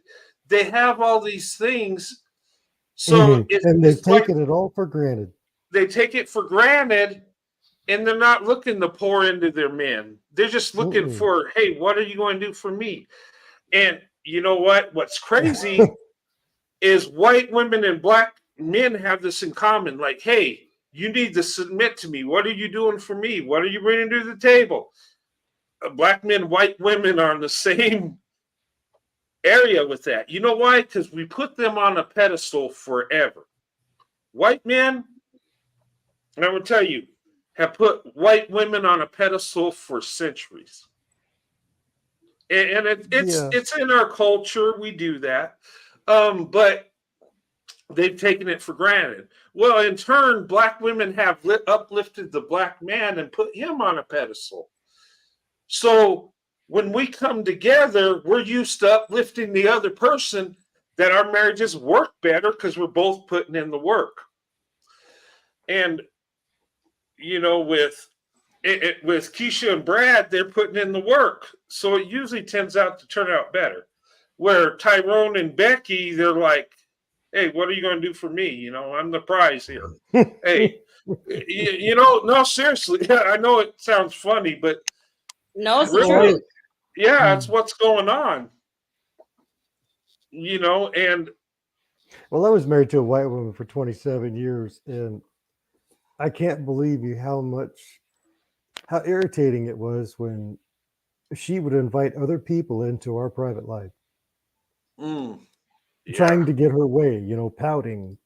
It's like, you don't bring anybody into our relationship. Learn how to communicate. That's what we need. It never would work. She's so busy trying to play games. It's like the kids were grown and she wasn't. I'd had enough. the kids were Wow. grown and she wasn't. Well, it was true. I mean, I even tell people that. And then when they see what she put on social media, like, oh my God, that woman never grew up. Now, even at 50 years old, she's still Wow. not grown. Still not grown. Yep. Not my problem. She married off. She's gone. Yeah, and that's also what the major difference too is that white men are not out here trying to compete with white women. Like I could never. That would look insane. Right. Yeah, no, that's unnatural. It's funny, Brett, working around these other white women, and I'm old enough to be their dad. They're in their mid-30s, and this one last night, she goes, I thought you were in your 40s. And I laughed at her and said, the last year of my 40s was 2019, sweetie. Yeah. I was like, holy smokes, y'all need to listen. I know I've told you I'm older. Wow. I just called it, I got a reprieve. I'm no longer stressed out. I look better. Living with the wrong person will take away your youth. Oh God, yes. And Yeah. make you old. The stress level. I mean, well, they say stress will kill you. So. Right, it does. Crazy. It's crazy. You know what? And that's a good point. Stress will kill you. And with the Black Life effect, they say, well, these men look better. They look healthy, happy. Well, yeah, when you have someone that loves you, that takes away a lot of stress. That makes you feel good. It makes you feel comfortable. It makes you feel confident. It will impact your health too. So not only is the black woman making you, bringing out the best in you, making you look better, making you healthier, making you more financially set, well, yeah, it's going to impact all that stuff. And they've proven that white men that marry black women have more wealth than white men that marry white women. Did you know that? Well, it's interesting that a Statistically, negative we do. atmosphere produces negative results. Right. And if you get with somebody who produces a positive atmosphere, like a black woman does, because she genuinely loves you, you're going to have positive results. I mean, and I don't mean just like financial. I mean, from just I've never been married to a black woman. I've never even dated a black woman. But what I did after I got divorced was looked at the statistics, and I'm like, what woman would benefit my life? And how would my life benefit her? And then it came up with that chart of the marriage rate between a black woman and a white man. And I'm like, oh, then my mind automatically drifted back to when I was 9 years old and that warm smile from the girl in school. I was just like, no wonder. It's even clear back then I felt that. you know what? And this is a thing, and that's true. And with black women, I always had a thing for black women, and I tell people my story. Like when I Mhm. was a child, I go see my mother because my father raised me, and there was a young black lady that watched me. She was like 17. I was like 4 or 5. And, Mm. she would. I just loved that woman. It was like, and then when you play with a child and show a child love, children really take that in. And Mhm. I think that's what led me to being attracted to black women is that love, that nurturing there. And I remember being in church as a child and seeing black girls, like I just say they're pretty. And it wasn't a lustful thing. I just thought there was love there. It was natural love. It was pure love. There was no lust in it. There was none of that stuff. But Sorry, Brett. Dust Divestors cracking me. oh, not a bit, yeah. But and black women have had an impact on my faith and just the love they have. It's something there. And as I grew up, of course, physically, I'm going to be attracted to women I feel love for, right? So it fell in place for me. And I tell you, when I opened up my options, I never looked back. And there was a time that people made me feel guilty. They say, okay, you like black women, that's great. But what about other women? You're being biased. And I thought, well, everybody should be, we're all people. And, so I tried, and this is funny. I tried to date a white woman. I dated two, and it didn't work. It was so awkward. It was so, it I didn't feel comfortable. I felt it just didn't feel right. And it's like I didn't want to be there, but I was trying to force myself to have that feeling with white women, and I couldn't do it. I couldn't do it. Corey, I tell you. Well, It, it's funny because some of the men I work with, they ask me, why do you like black women? Because there's some real pretty mhm, Latino women out there too. And I look at them, I said, well, there's pretty women all around the world, but I right. prefer melanin and lots of it. Yeah, And but he's just like, he gave up because I didn't attack his choice or his reason. I right. reinforced mine without attacking. If you attack somebody, then they get defensive. But Yeah, it's just like, well, you and go that's do you, right. boo. That's I it. feel like men who do that are very insecure about their own choices because how could you question someone else's choice in women? Right. And like I don't Honestly, I, yeah. I see it as a mild form of racism. Anytime Yeah. one man will say, "Hey, you need to choose this," it's like, no, I don't. First of all, you need to know what you sound like right now. I I, I pay attention more, and as soon as you get people talking more and more and more, you find out what their core value is. Oh Right. yes. My core value is um, we're all made in God's image, and there are three great men in the Bible, and very few men in the Bible are considered great. Abraham's one of them, Moses Mm. is the other, and Solomon is still renowned to this day. And they all love black women, Mm. and their relationships are written down in one of the most profound books on the planet. Oh my This God. this is You, not a small thing. no, you're right, Corey. Oh my God. Oh yeah. Maybe there's something there. Black women influencing men of God. Oh wow. That It, black women prospering with men of God. mhm. There's a I mean, influence is one thing, but Yeah. these men had a vision, and Yeah. the right woman came along and Right.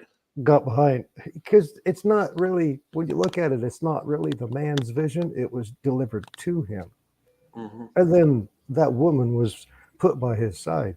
I mean, don't get me wrong. Abraham had one son to keep the bloodline going that God needed. But then because of his service, I believe he was given another great woman and had 6 more sons. Yeah. I mean, look at this. Moses married an Ethiopian woman. Right. Her father was the high priest. They were Jewish. They were the descendants of Abraham. Hmm. It's not an accident at all. Right. And, Not and, only and you know, that, but those people came over, the same descendants came over and met Solomon. That's not an accident. right. Yeah. It's true. The thing is, the world that we live in today is so manufactured. Relationships are also included in that. Majority, I can honestly say that majority of the publicized relationships that you see are very much manufactured and put together.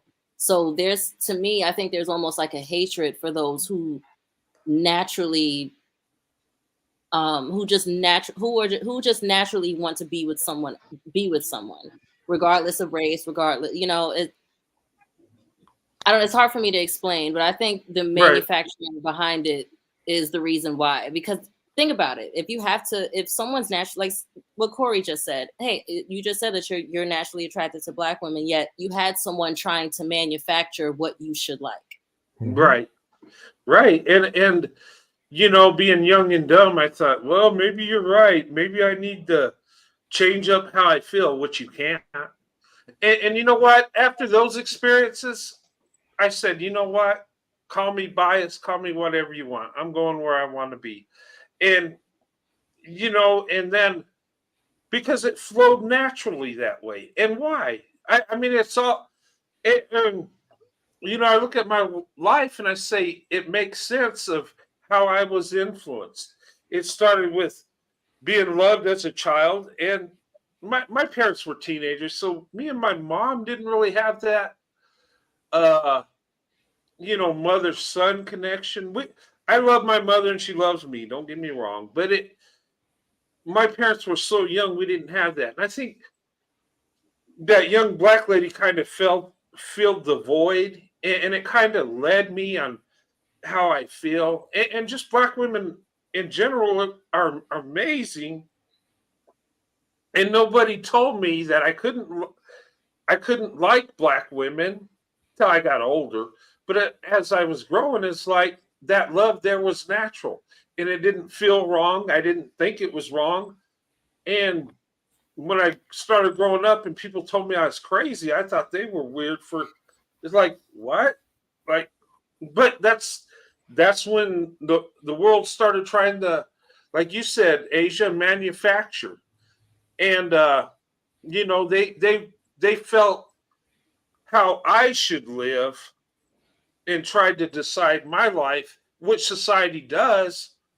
And I think that's why we're messed up anyway, is because we let people influence us more than they should. Well, anytime you let somebody else decide your future, Right. they're just going to sit back when you fail and say, well, you did something wrong because we told you to do this. Mm-hmm. But it's your fault because you did something wrong. Right. It's so nice to be a critic and not have any responsibility for the outcome. Well, and that's true, because How if convenient. you make the wrong decision listening to them, guess what? You got to live with it. They don't. Exactly. It's your life. Right. Stop listening to them. Live your But life. But you know what? Exactly. And that's what Black women have had to deal with since birth. We are constantly berated and told you are not supposed to like anything other than a Black man. So even our attraction towards Black, even our manufactured it's manufactured. It's completely manufactured because it's based on abuse. It's based on telling us that it's based on abuse. It's based on telling us that we're not good enough, or telling us that, oh, no white man is going to want you outside of anything for just sex or using you, or it's always something negative. So it's so brutally manufactured that we have a lot of Black women that are mentally ill because of it. Well, anytime you oppress someone or a group of people and tell them that we know what's best for you hey, you only need to do this and you have no other option because we told you you don't, the only outcome is rebellion and revolution against that idea. It's inevitable. It happens all through history. You can fool them for some of the time, but you can't fool them forever. Right. I mean, black women are rebelling. Why are they? Because they've been pushed down too long. It's a natural reaction to unnatural pressure. It's unnatural to wish the worst for somebody. And I don't mean that black men are the worst for black women, but the intention, the control, the atmosphere, the negativity, the fear. You're not supposed to push that on people. Right. It'll come back to haunt you. Exactly. It's funny because I've suffered a lot of it because I wasn't necessarily the status quo black woman in my family or even in my neighborhood or schools. Like I always just rebelled against what didn't make sense, and I've always been the black sheep for it. And it's sad because I'm like, I almost feel like the world that I want to live in is so ideal. People just can't believe that it exists. Like, why can't we just live in a world where people can just love who they want, support who they want. And as long as you're being treated how you're supposed to be, everything should be okay. That's right. Yeah. Are you an INFJ? Because you talk like one. That's funny. I haven't even, does that have to do with personality tests? Yeah, it's just look up INFJ on YouTube. You might have to search multiple videos to find something that makes sense because some of them they're just going for ratings and shock value. The other INFJ is what I would call a super empath. Because you're streetwise, but you still have empathy for people. Yeah. Well, the streetwiseness is more so a protection because of I'm aware of the world that I live in, but ideally, I would love to just be an empathetic person, a loving person, and just making sure that Yeah, like Brent.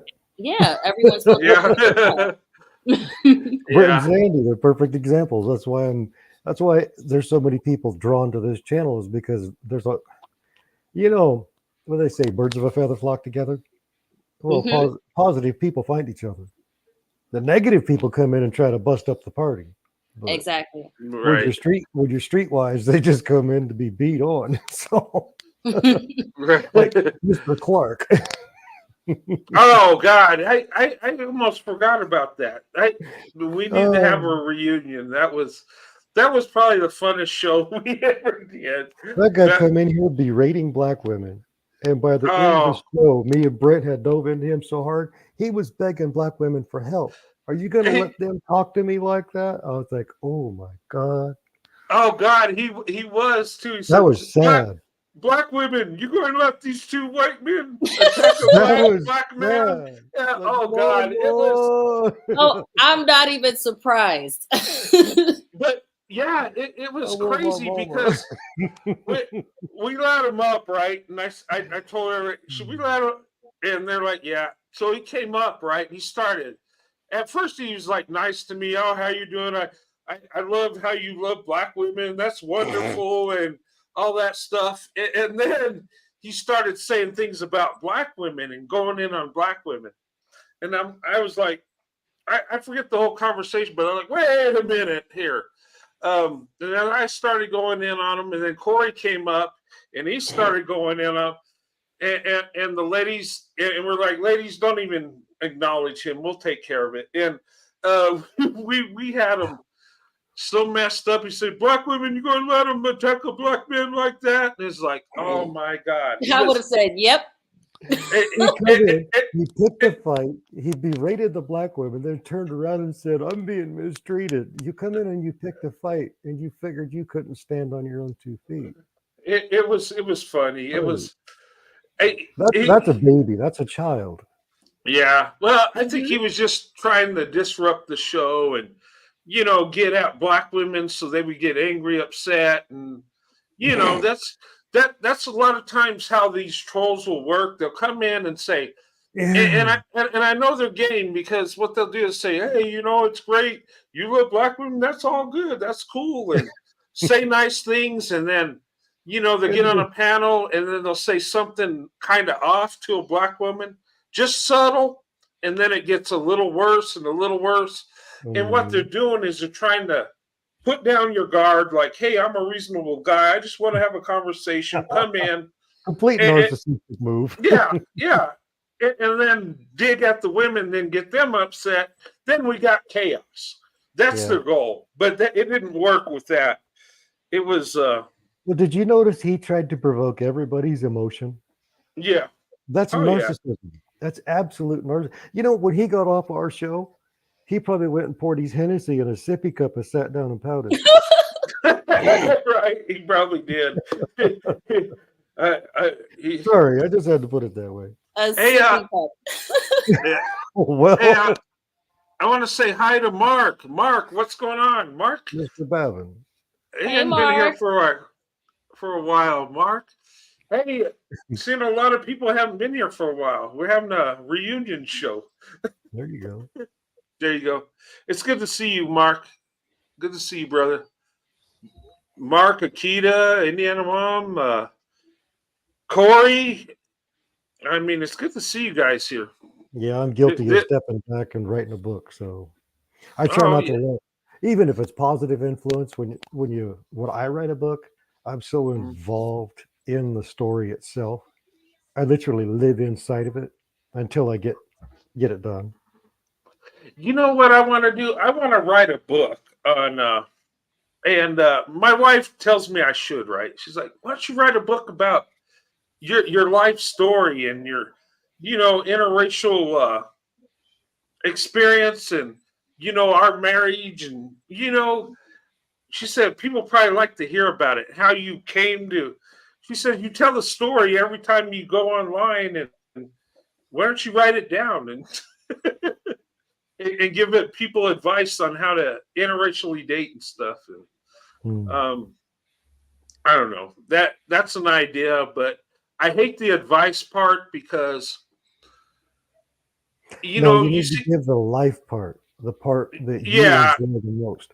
People want to hear about what you've enjoyed the most out of your relationship and marriage. Right. That positive part, it reaches out and grabs people by their emotions that they want.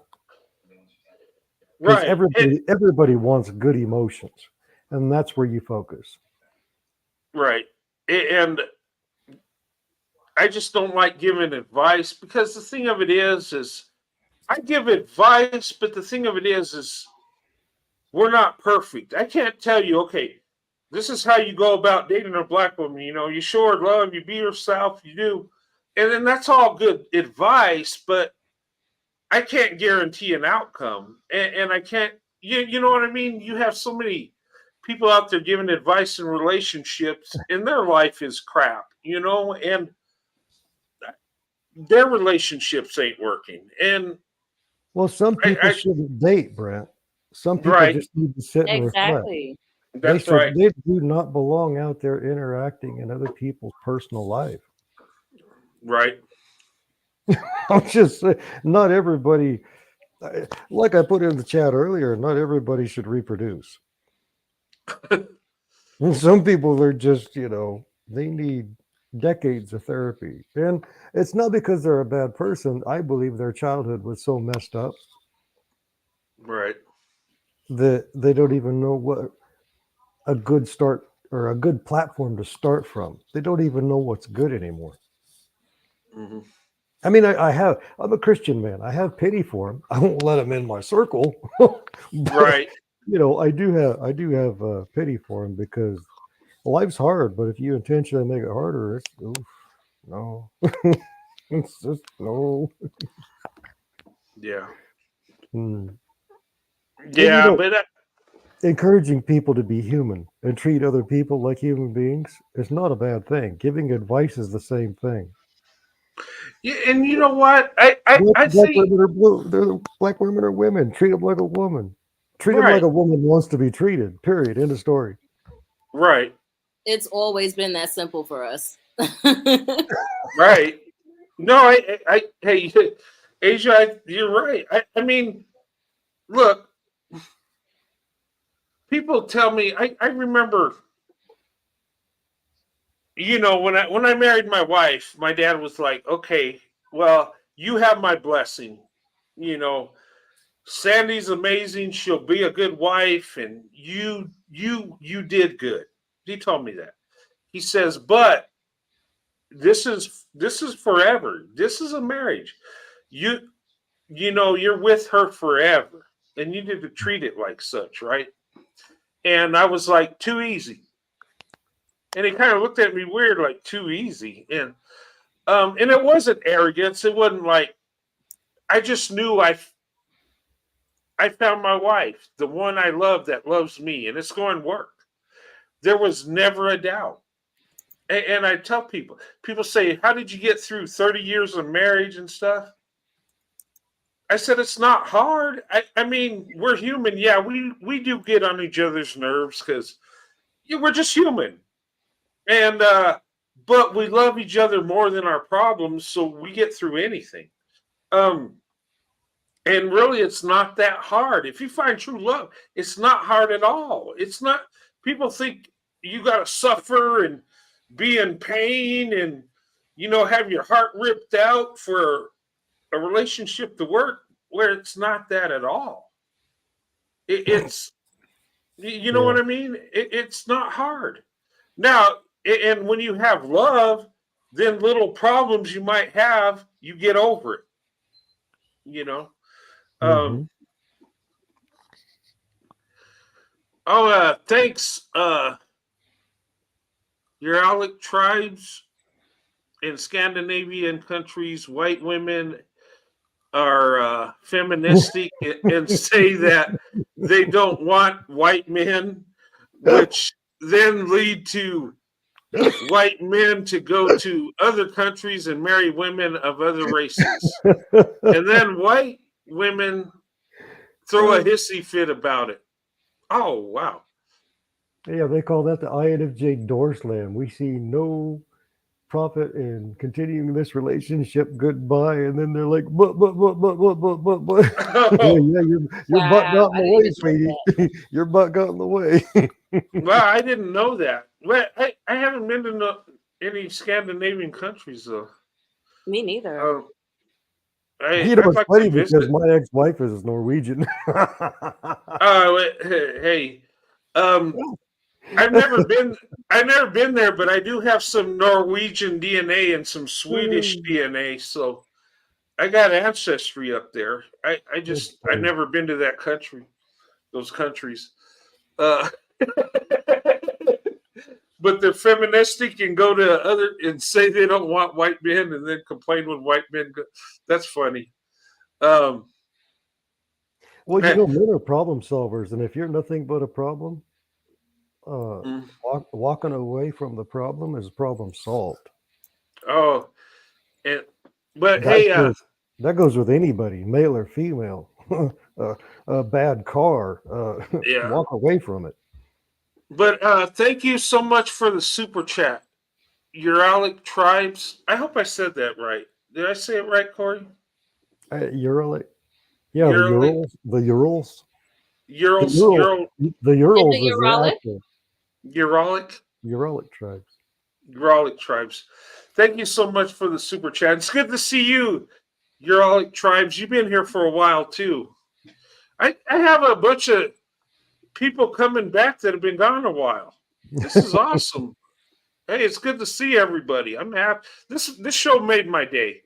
I'm gonna have to go Awesome. celebrate. Me and my wife, we're gonna go have a nice dinner, and I'm gonna just embrace her and say I love you. Well, I I do that I every still day. got to put that poem down on a real nice piece of paper and send it to you and Sandy. She asked me for that poem. Oh Lord, Oh yeah. I'm really slow. Mhm. I didn't Oh, forget I it. don't I'm know just if you really guys. slow. I'm sorry to interrupt. Go ahead. Oh no, I was saying I don't know if you guys have heard. Northern Ireland just got their first black woman mayor. Hmm. Oh, nice. Well, hey, Irish people are smart. Really, I didn't Wow. know that. Well, Yeah, they I found out about it actually yesterday. She's actually she's from Kenya, but she was a refugee there, and she grew up in Ireland, and they just made her the first mayor. Well, Oh, she grew up nice. in Ireland and she's Irish. Yeah. Oh yeah. I mean, she's got all the customs and culture, and she just has amazing skin. Yeah. But You. I'm amazed. I'll type her name in the chat. Her name is Lillian Senoy Barr. Oh, Mm. okay. Yeah, I'm gonna have to look her up.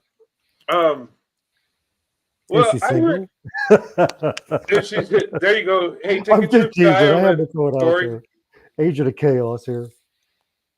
I know. Well, you know, I'm still single, so Yeah. I like having fun. Yeah. It's like the Oh, ladies at okay. work when they hit on me. It's like, well, you're not black. Well, her last name is hyphenated, so the Barr could be her husband's last name. It's Oh, possible. okay.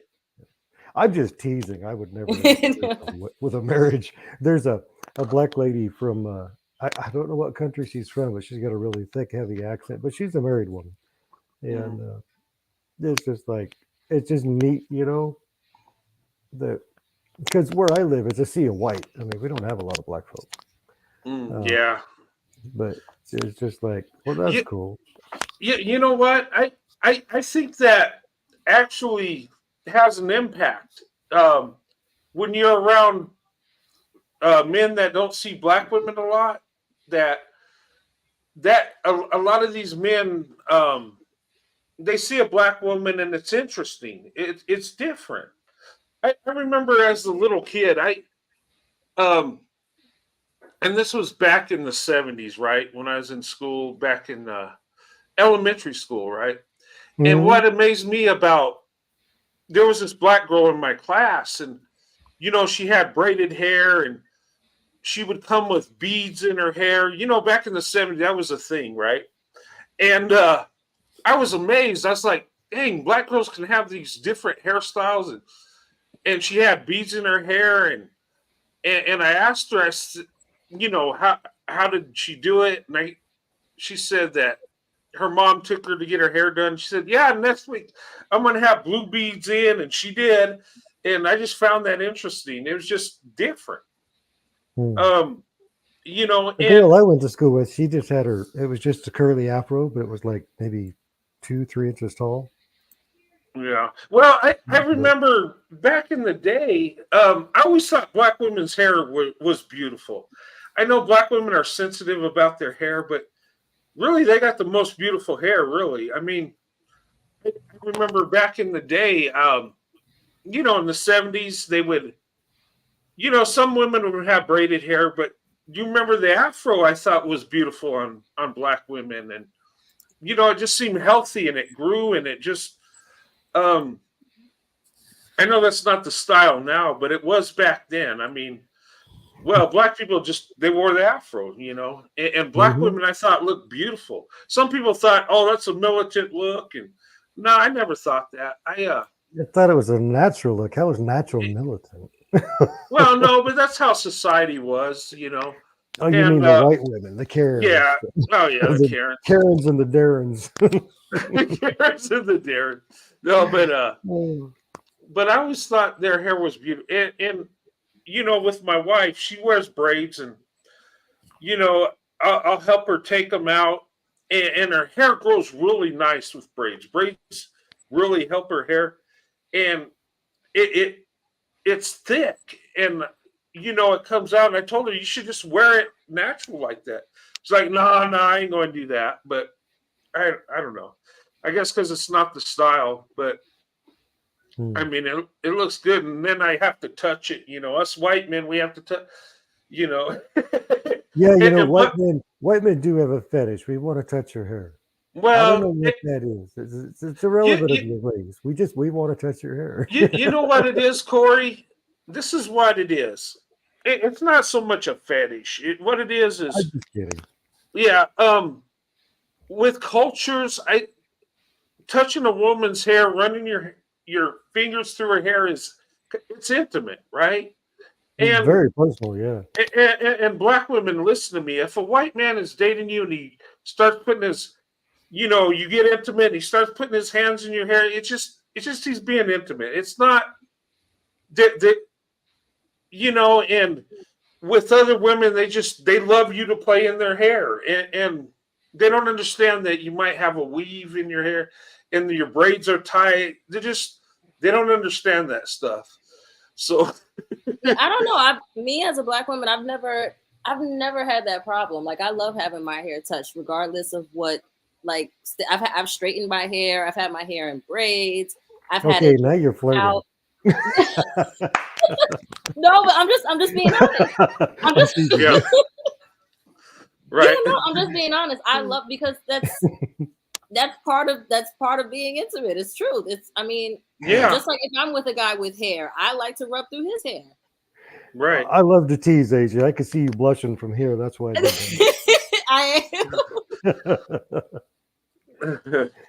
Yeah. But anyway. But no, I just sometimes black women don't want you to touch your hair, but that's what it's an intimate thing. And look, I'll be honest, I like to help my wife take her braids out. She likes me to do that. So it's like an intimate thing, it's nothing wrong with it. But hair is an intimate, and you got to understand, if you date a white guy, and it's not that he might touch your hair, but it's like what people do. Yeah. But anyway, what are we talking about? We're drifting. I love the drift. Some of your best shows is nothing but a journey in it's like yeah. What's funny is I see some people on YouTube. Okay, let's get back to the topic, and I'll do that too at times. But sometimes it's just fun to just drift, talk about anything. Because drifting is positive. It is, but the marriage and what do you guys think? Is there power couple privilege in black women, white men? I think there is, because when you put in more work, you do get a privilege. And some people say, yeah, there's privilege because white supremacy is dominating everything. No, really, we have privilege because we work hard. Black women, white men. If it was white supremacy, white men and white women would be more wealthy statistically, and that's not happening. And that's Brent, I think based there's also on envy. something. Yeah. When someone who knows that they're not doing enough is in the presence of someone who does, it brings it. Unfortunately, for some people, it can bring out inspiration, but for many, it brings out envy, jealousy, and hatred. That kind of goes along with what I was going to say. Because stereotypically in society, I got to say it, black men don't want black women with white men. And the white Beckys out there are some of the most hateful individuals on the planet when it comes to white men getting with black women. And when a black woman and a white man get together, you have the internal strength and energy to tell all them people to take a hike, therefore right. cutting off all the negative influence of negative toxic people, and you're going to flourish. Right. I like the way you put that. Yeah, it's to me. I see that happening. The worst treatment I've been given, me and my wife, racially, has been from white women. Mm-hmm. I've never been. I mean, yeah, they'll go in on you and they'll have hate, and most white women won't do this. Okay, it's not a common thing, but when it happens, when there's a racial thing, white women are more brutal with it. And maybe it's because, I'm a white man with a black woman and they don't think I should do that. But and look, there was a time when our children were real young. All three were toddlers, and me and my wife, and these white women were telling us off, cussing us out, saying racial slurs, and we didn't even know these people. This is the weirdest thing. I've never. That was the only time I experienced something that crazy, but it happened, and they were like angry and like, what the? And it was weird. It was like, and they were middle-aged white women, like, what do you care what I'm doing? Me and my wife were like in our 20s then. Our kids were real little, and Ooh. and the disturbing thing is these people, they did it in front of our children, and our kids were confused. Like, my daughter's like, well, why were those women so angry at you and dad? That's what they told my wife. And my wife's trying to explain, some people have hate, and they're little kids, they don't understand that. They just see anger and yelling, and it scared them, like, what's going on? But that was, most of my life, nobody's ever done that except one time. They only People did it use, because you were young. There's no way they would do it at your age now. oh yeah, yeah, I it don't think was they'd feel safe. maybe that was it. Maybe they saw we're young and they can, but Yeah, they could bully you. yeah. Well, because when the dad mode kicks in, or grandpa mode kicks in, Well, those I, I mean, I went off on them and told them off, but then for a minute, I was in a daze. Like, I was like, is this happening? Like, what are you telling me this? This is something I see in a movie. Is this real? It kind of stuns you. Like, these people are, but like I said, that was one time. I never experienced that again.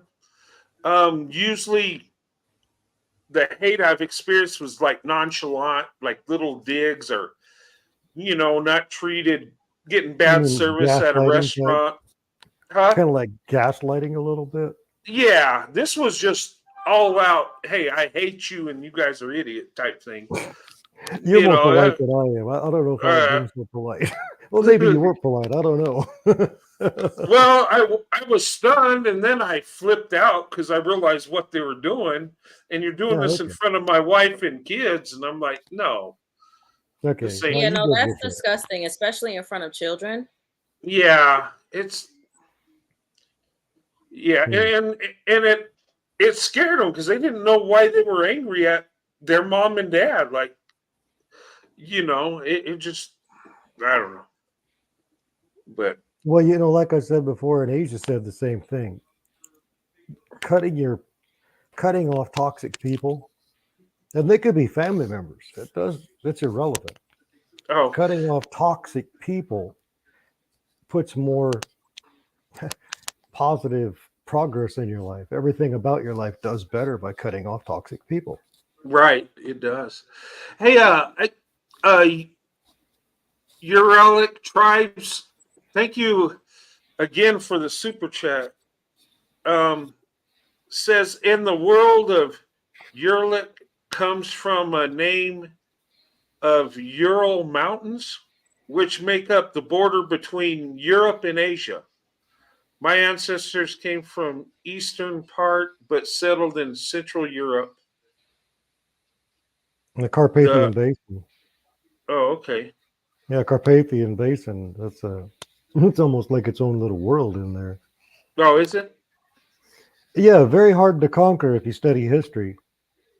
Oh, okay. Oh, wow. Yeah, the Carpathians, because they lived in valleys that were high in the mountains, and they were awfully hard to pin down because they knew how to get in and get out. Oh yeah, well, natural defense. I noticed when I was in Europe, and you would see castles and stuff built on the side of a cliff. I know when I was in Bosnia in the army, we went to this one place, and it had a castle, a medieval castle that was still there, and it was built on the side of a cliff, which made sense because in order to attack, you got to go up this mountain on the side of a cliff. Yeah, it's kind of neat. I just, when I studied that stuff back in Europe and the, battles they would have, and these castles that had big walls and built on a cliff, and the defense, and I don't know. There's something interesting when you talk about defense. There's a reason why a lot of European countries hate black people, because in the land of Kemet, There was the Cushite. The Romans tried to overthrow the Cushite, and the Cushite turned them back multiple times. Who are the Cushite? It's basically the lower Nile or upper Nile, Oh, okay. depends on how you. It's when you're heading east. So they're Africans, right? Oh yeah, yeah, they're Oh, definitely okay. Africans. But the Romans, the Roman machine, war machine, could not overtake them. Oh, I wow. find that very interesting, and they were led by a queen, a tenacious queen. Yeah, it's Uh, amazing. wow, that's pretty good because the Roman Empire rolled all through Europe and conquered everything in the path. Yeah, Uh, yeah. They call but it They called them the land of the bow because the Kushite just unleashed. I don't know. oh, You know okay. that blotting out the sun with arrows. That's probably what the Romans were looking at. They're like, nope. They turned around and left. Wow. The ancient name is the land of Kemet, Kemet. Oh, okay. Wow, Yeah. I'm getting a history lesson today. This is Well, because stuff I did. there's some beautiful women that come from the land of Kemet. I mean, you Oh, know, I bet. me Oh, being yeah. single, I've got nothing but time to study and read. So, Hey. Yeah. hmm, Wow, I didn't know that. really, Huh. yeah, No, I mean, yeah. I didn't know about them, but I might have to look into that. That's pretty interesting. Yeah, Um, they turned them around and sent them home. wow. Yeah, they Yeah. sent them home. They sent them home ashamed. They made a treaty with them. We won't go any farther than right here, and that's that. Oh, Mark said the Romans had a black leader. Well, I'm sure they did. You could become a Roman citizen. Okay. Yeah. Well, yeah, Rome was like a melting pot. Anybody from anywhere could become Yeah, anything. they were. Yeah. They were just corrupt to the core. Oh, yeah. Well, the Roman Empire they dominated for gosh for a long time, but what their downfall was is they got lazy, and then Germanic tribes went in and took them out. Well, they kind of had it coming. Yeah, they did. Well, when you roll through Europe and just conquer everybody and enslave the people and take the women and just all the resources, after a while they're going to rise up against you. Well, it's like I said before, when you oppress people too long, you will get rebellion. There will be a revolution. And then people that you thought were on your side are your worst enemy. It happens all through history. Yeah. Yep. Oh my, I didn't even see that comment. On my own journey. Oh, have you seen a TikTok where they asked black women at work whether they would rather have a white man or white women come into the coffee room at work, and black women overwhelmingly chose white men. Oh my goodness. Do you see that comment, Brent? I was Didn't looking see it at either. Oh. Godiva Goddess Goodness. Godiva goddess? Yeah. Good thing I wasn't Sandy. Dome no, Victor would wake up at the ER. Oh, I think she's responding to your story earlier about the lady who did Oh yeah, yeah. Yeah, yeah. If she was Sandy, she would put her in the ER. Yeah, yeah. That was horrible. That was a horrible experience. That I never thought I would experience that. I wouldn't. Yeah, my kids even talk about that. That my daughter's like, yeah, I remember that. She said I was just I couldn't understand why she was mad at my mom and dad. Like, they're yeah, Well, haters gonna hate, and you can't do nothing about it. They yeah, embrace it. right. They literally love to hate things or people. They're toxic. Cutting those people out of your life is like, to me, they're just ungodly people. They have no hope. They have no future. They know it, and they've embraced the hatred. Right. And they want to see others fail, so they Yeah, they don't want to be reminded that they gave up hope and have none. right. They don't want to be reminded. And people that have a smile on their face, like your beautiful family, they probably hated that. Yeah, and maybe their family situation wasn't going so good, and they see a young white guy with a young black woman and married and have kids, and they're like, no.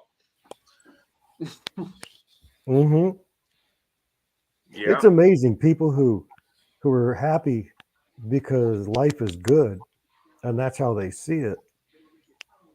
And when they're miserable, they literally become the enemy of the person that has a good life because they hate their own life so much. Mm. They just want to see the world burn. It's Right. yeah, they don't have no love in them.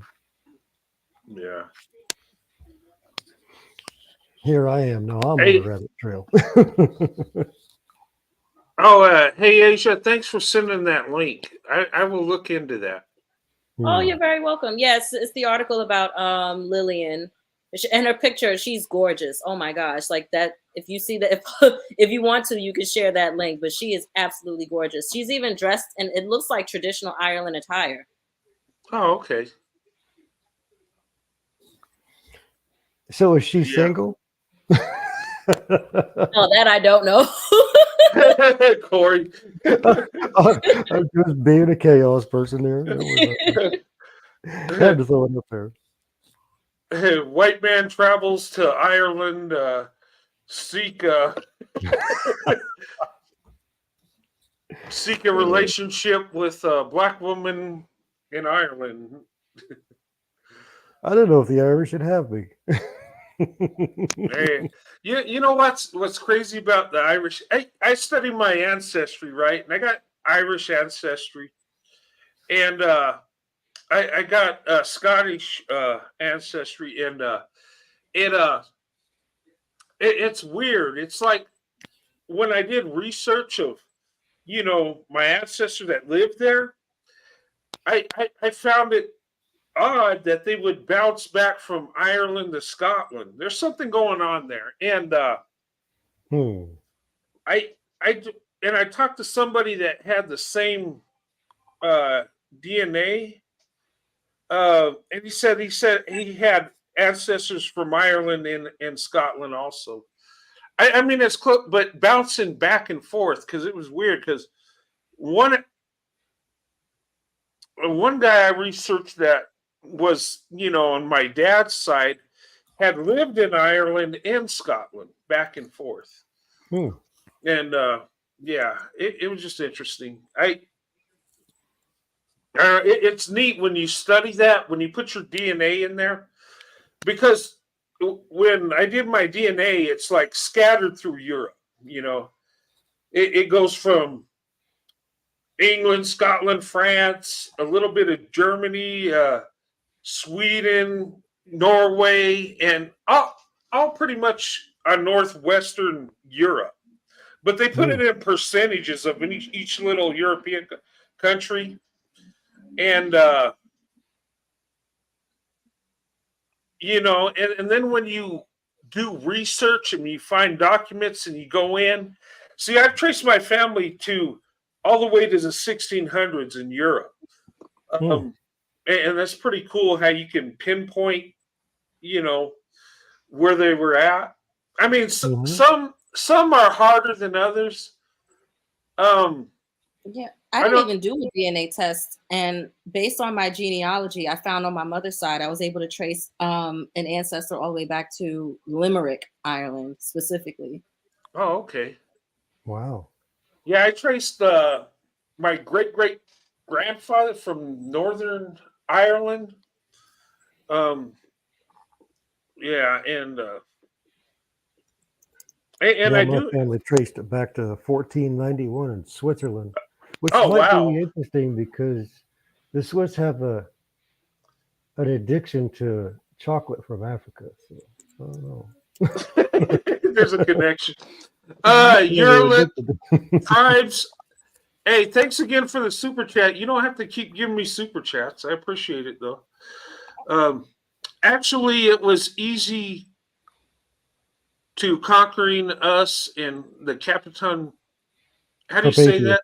Carpathian basin, since we experienced under many different empires, but we were too resilient, and because of it, we're still here after 1,100 years. Oh, okay.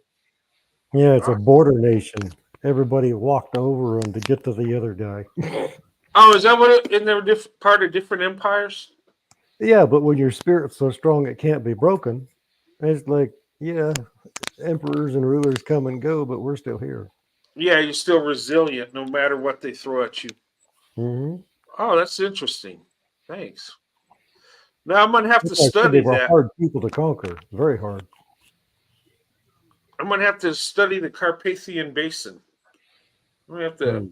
Okay, now you're going. Now I'm going to be studying tonight. Studying history of Carpathian Basin and. Well, you know, I love history, and I love it. It's not so much.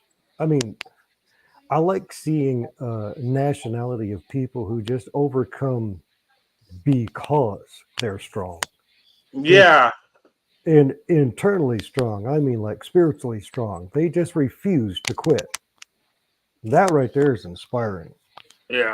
Like Kemet, you know, basically was Egypt. They had pyramids in Kemet before Egypt ever had pyramids. Oh, really? Wow. Yeah, the Kemet engineers are the ones that designed the pyramids in Egypt. But anyway, that's a long story. But they were refused to give up. Eventually, you know, through slow filtration, they were kind of overtaken with ideology. But as far as being overtaken with a military might, no. But the hardest thing to combat is ideology. It's a slow creep. It creeps in slowly, and so it's very hard to get away from ideology. Kind of like the way white women want to treat white men who marry black men. Oh, yeah. Wait, did I ramble on into that? Yeah. I mean, if it's true. Well, because people are people, you know, once you study people, it's just like, you know. Yeah, it's weird. And here's the thing. When black men get with white women, us white men are like, oh, that's cool. Go get it. Yeah, go for it, man. That's great. Hey, you know, we're like excited for them and happy for them. But when a white man gets with a black woman, like, well, what are you doing? You colonizer, you oppressor. Oh, the black woman's going to the enemy. And we get that. It's like, what? I mean, but when you do it, I'm talking in today's world, just don't bring up the Barbary Coast to black men, because the white slave trade was incredible back in that day, and they were all black pirates. The Barbary Coast, oh Lord have mercy. Oh, you know what's crazy about that? I had a show on one time, right? And I was on another show, right? And we got into, we're talking about interracial relations, and then it led to slavery. Naturally, that's what it always does. And this guy was going in on me, calling me cracker, talking about how I enslaved his people and all that. And I'm just like, dude, I wasn't there. I didn't do it. Oh yeah, that's your racist response. And I'm like, oh, okay. And I couldn't even talk. He started calling me cracker over and over and over. and I'm like, okay, you hungry? You want me to send you some salt? Yeah, you need some food. Are you hungry, bro? You said you're hungry. Yeah, that's what I told him. And then he said, and the crazy thing is he told me how evil slavery was and what white men did. And I'm like, okay, yeah, it happened. It was wrong. But then he started talking, but did you know black people had white slaves? And he was like boasting about it and saying, you know, and yeah, that happened. So you were enslaved. And I'm like, I was like, wait a minute. Didn't you tell me how bad it was? Yeah, no, he's So bragging if about it's it. if it's Right. reversed, it's okay. It's a coward's way of trying to get power, feel powerful. Yeah, Mark wants the Yeah, but link. he's too stupid to have power. Unfortunately, yeah, that which is a good thing. Right. He shouldn't. Some people shouldn't reproduce. That's all I can say. And No, very but true. it was just crazy how that went. I'm like, wow. You're talking about how something's so evil, but reversed, it's okay. Yeah, I guess reverse that's is good, but yeah. I guess that's like the revenge type thing. Okay, you did it to us, we're going to do it to you. Maybe that was his mindset. I don't Brett, know. Pete Cheetah Princess, Pookie Watercracker. Pookie mother crack. Yeah. Oh, that's savage. But it was crazy. I was just like, okay. Well, you know what's really ironic is the white guy that has the courage and the ability to tell the world to literally piss off. Yeah. Go find him a beautiful black woman that loves him from the inside out, and just make her shine.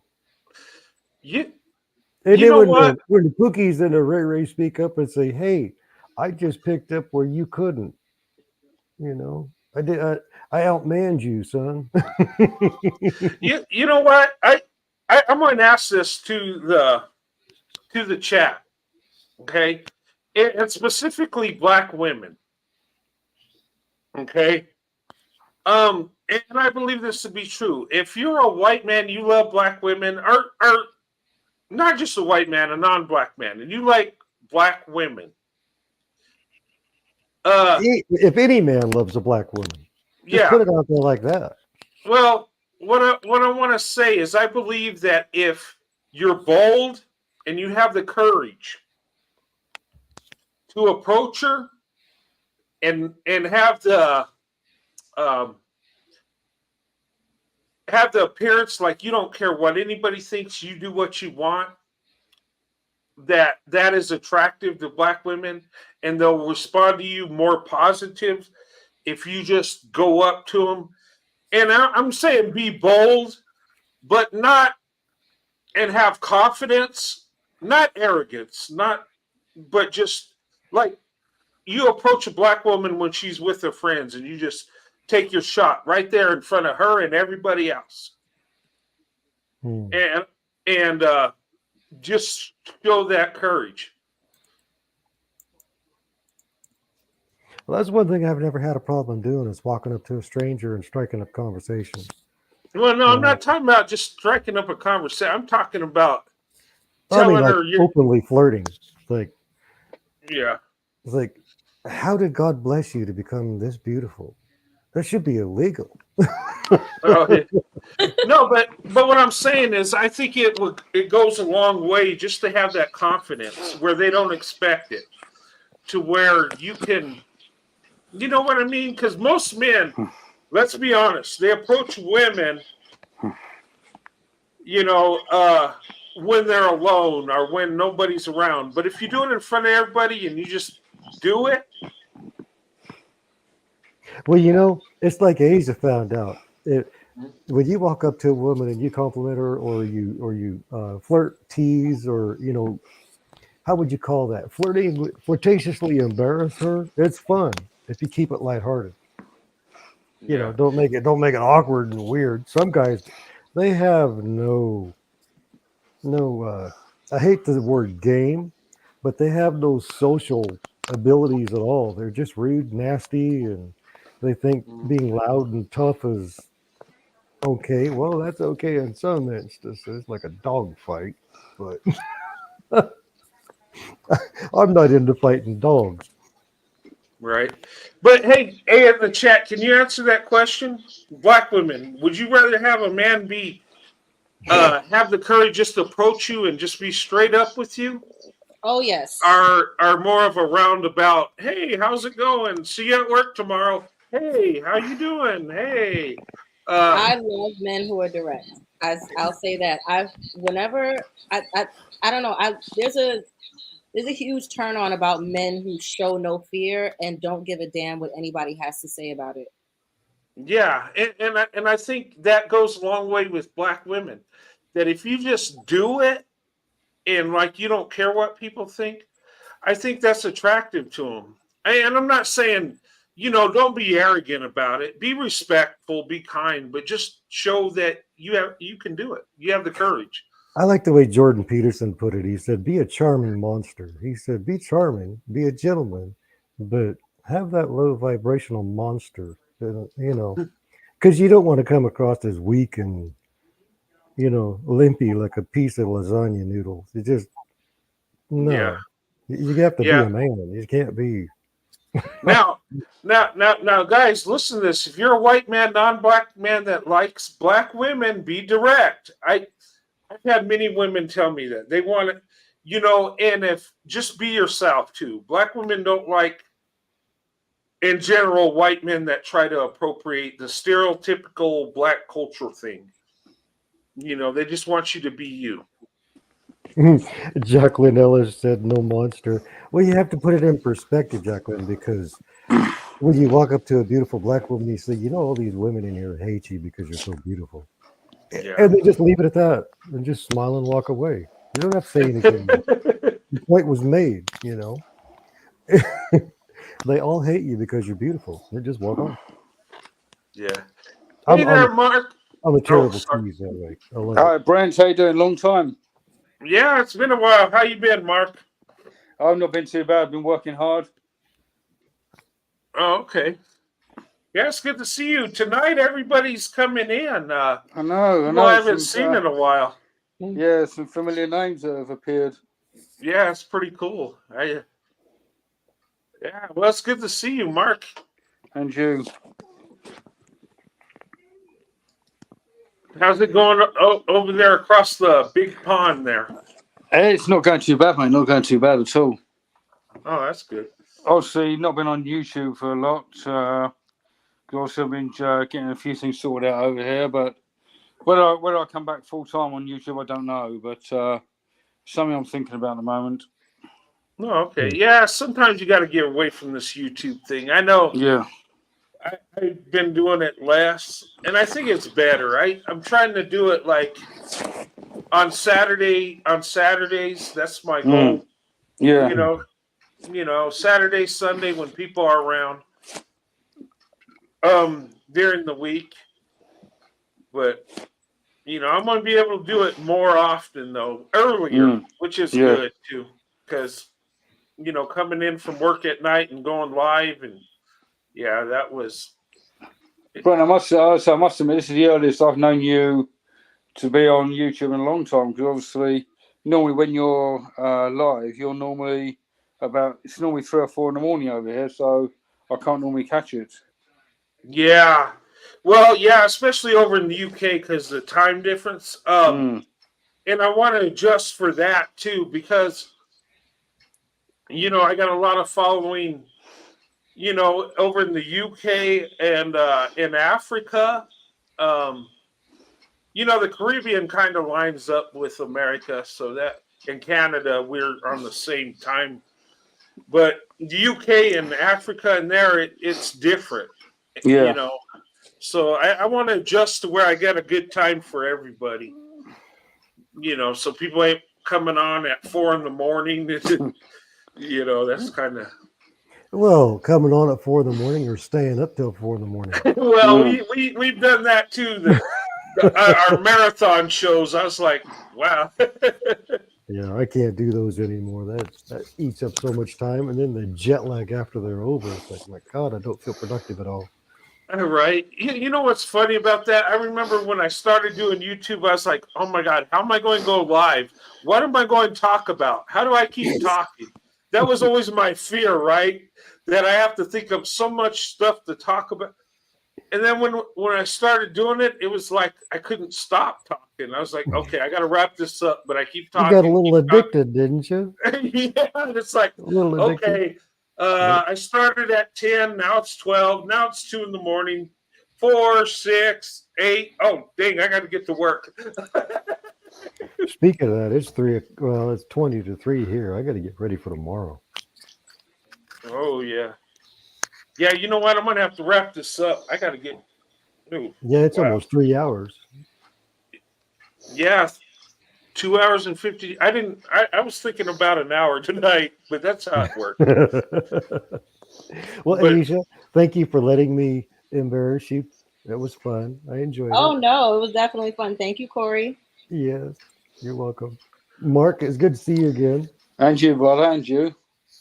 yeah, And Mr. Brett, thank you for having me up as always. I enjoyed it. oh yeah, thanks for coming by, Corey. It's good to see you, brother. Yeah, and don't be a stranger. You're always welcome. And Oh I'll no, you get you. told me the schedule. Yeah, I'll get you a wrench. I don't know why you Okay. don't have one, but yeah. I'm on a new computer. It's got a different email. Oh, that's why. Yeah, Okay. because the other, they don't last forever.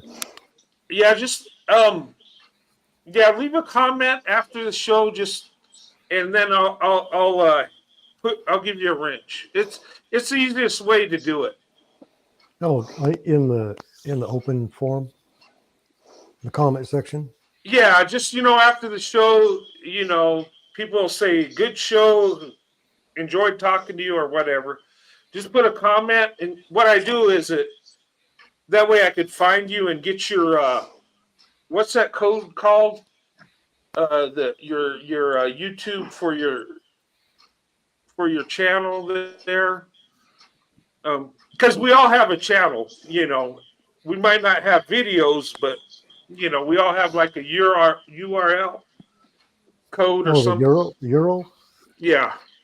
Hmm. Because what Well, I do is I cut and paste that, and then I put you in, and I give you a wrench. I make you a moderator. Yeah. well, I'm probably still a moderator on the other computer. You probably are because yeah, you had a wrench. I don't. Yeah, I was just like, where'd it go? I didn't take it away. No, Yeah. no, no. It's probably still connected to the other, Yeah. the other one. Yeah. But anyway, okay. Well, I'm going to drop back to the chat and say goodbye to everybody there. And Oh, so, thank you again very much. I enjoyed it. hey, thanks for coming up. It's good talking to you, Corey. Okay. So, all right, you have a good one. Bye, Corey. Bye, Corey. All right. But I haven't seen Corey in a while. That was an awesome thing. And I haven't seen Mark in a while. AJ, I've seen you a few times. It's good to see you also. Akita, Indiana Mom's here. Yeah, this is cool. This is all right. Um, yeah. But YouTube, but I haven't been coming on as much. I still come on once a week though. But you know. Mark, we were talking about black women, white men, power couple privilege. Oh yeah. And you know, and I believe black women, white men do have power couple privilege because in our cultures we put in the most work because and I think it's in the UK it's kind of like that too. Like the white man, the protector, the provider, the white woman's like put on a pedestal, and then it's the opposite way with the black community. Yeah, definitely. And I think it's similar in the UK, just like the United States. I mean, I can't speak for it because I don't live there, but from what I hear, yeah, and it seems like there's more and more black women, white men, black women, white men couples now compared to what it used to be. I think obviously when black women are starting to divest more over here, which is a good thing. Mm-hmm. Oh, I love hearing that. Yeah, and yeah. Yeah, well, it's happening more everywhere. I mean, I see it in my own town. I remember back when me and Sandy were dating back in the early 90s. And when we got married, it was like we stuck out because it wasn't, there were couples, black women, white men, but not that many. So we really stood out. But today, we go out to eat, we go to any social event, and we always find interracial couple, black woman, white man, and we're seeing it more and more. And I see high school kids coming home, and I see like the boys black and the girls, or the boys white and the girls black, and Yeah. we're seeing more of that than the black men, white women. And you know what's funny? Me and my daughter did an experiment, right? Go on. Because my youngest daughter, she said, Dad, I I see more black women and white men than black men, white women. I says, well, no. I said, okay, but no, there's more black men, white women that are dating and marrying, right? And I says, well, you know what? I got a day off from work. I told my daughter, I said, you know what? Let's go out and do an experiment. We'll go have lunch, and then we'll go to the mall, and we'll count how many interracial couples. And we did that, right? I mean, we don't know their situation, but you see a man and woman holding hands and, together. We're going to assume they're a couple, right?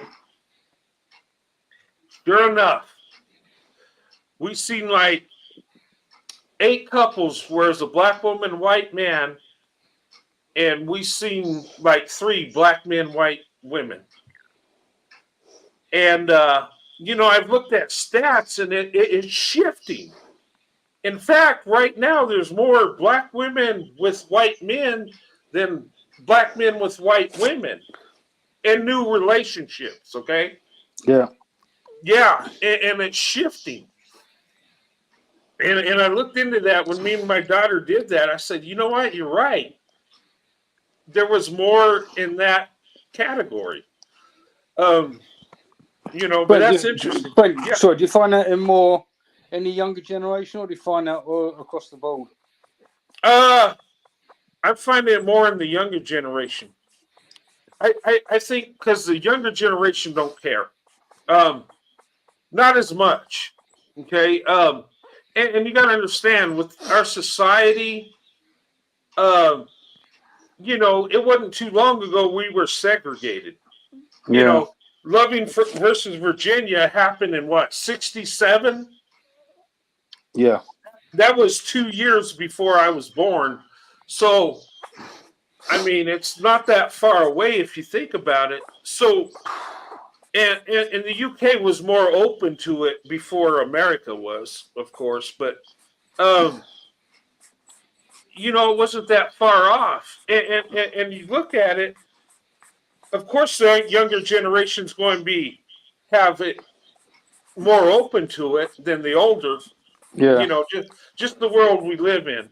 And I think because obviously they're growing up now with people of different cultures in their areas, it's like breaking down the stereotypes, Right. which is allowing more people of different races to mingle and start dating. Right. So yeah, now there is a study where right now there's more older couples doing it, but the younger generation's doing it more than they've ever done it before. There's a lot of Gen Xers like us that, later on interracially marry, and that's a good thing. But I'm seeing more younger people doing it. But anyway. Hey Mark, what is, you have a pump or something? A what? No, just some noise coming from you. No, it's I don't know what it is. Oh. Is a connection or something? Possibly, Sound like a pump or something like. Oh no, what it is? I've got a pencil on the side of my iPad, and I'm just trying to pull it out of the actual holder. That's all it is. Oh, okay. Yeah, but I think but I'm seeing more younger people do it. It's a lot more than it used to be. And it's neat. I love seeing it. And naturally it's going to happen. I don't think you can stop it. I mean, you could teach your children to be race loyal. You could try to, but sooner or later, people are going to pull away. People are Yeah, of going to be course. attracted to other people. Um, and sooner or later, we're going to be a biracial nation, or therefore a Definitely. biracial world, you know? Yeah. Things are, Brent, you know as well as I do, kids aren't born racist. It's how they're conditioned. Right. Well, yeah. Racism is a taught, you know, it's taught to you. You don't come out of the womb hating people, you know? No, of course not. Yeah. And if you're not, and, you know, when we come more together, that racism dwindles away. It goes away. Now, it don't fully go away because people will always hate each other. You always have evil in the world, but you know, when you deal with each other every day and you get to know each other, you have less biases towards each other. You have more understanding. I mean, Yeah, usually. I think it's also embracing everybody else's culture as well. Mhm. Yeah, and well, we end up creating our own culture. You know, it kind of evolves, and yeah. But anyway, I'm gonna have to close this out soon, guys. I gotta. It's already almost 4 o'clock. Okay. But Alrighty, no problem, Brent. It was great coming on the panel. all Mark, right. I hope to Well, hear from you again.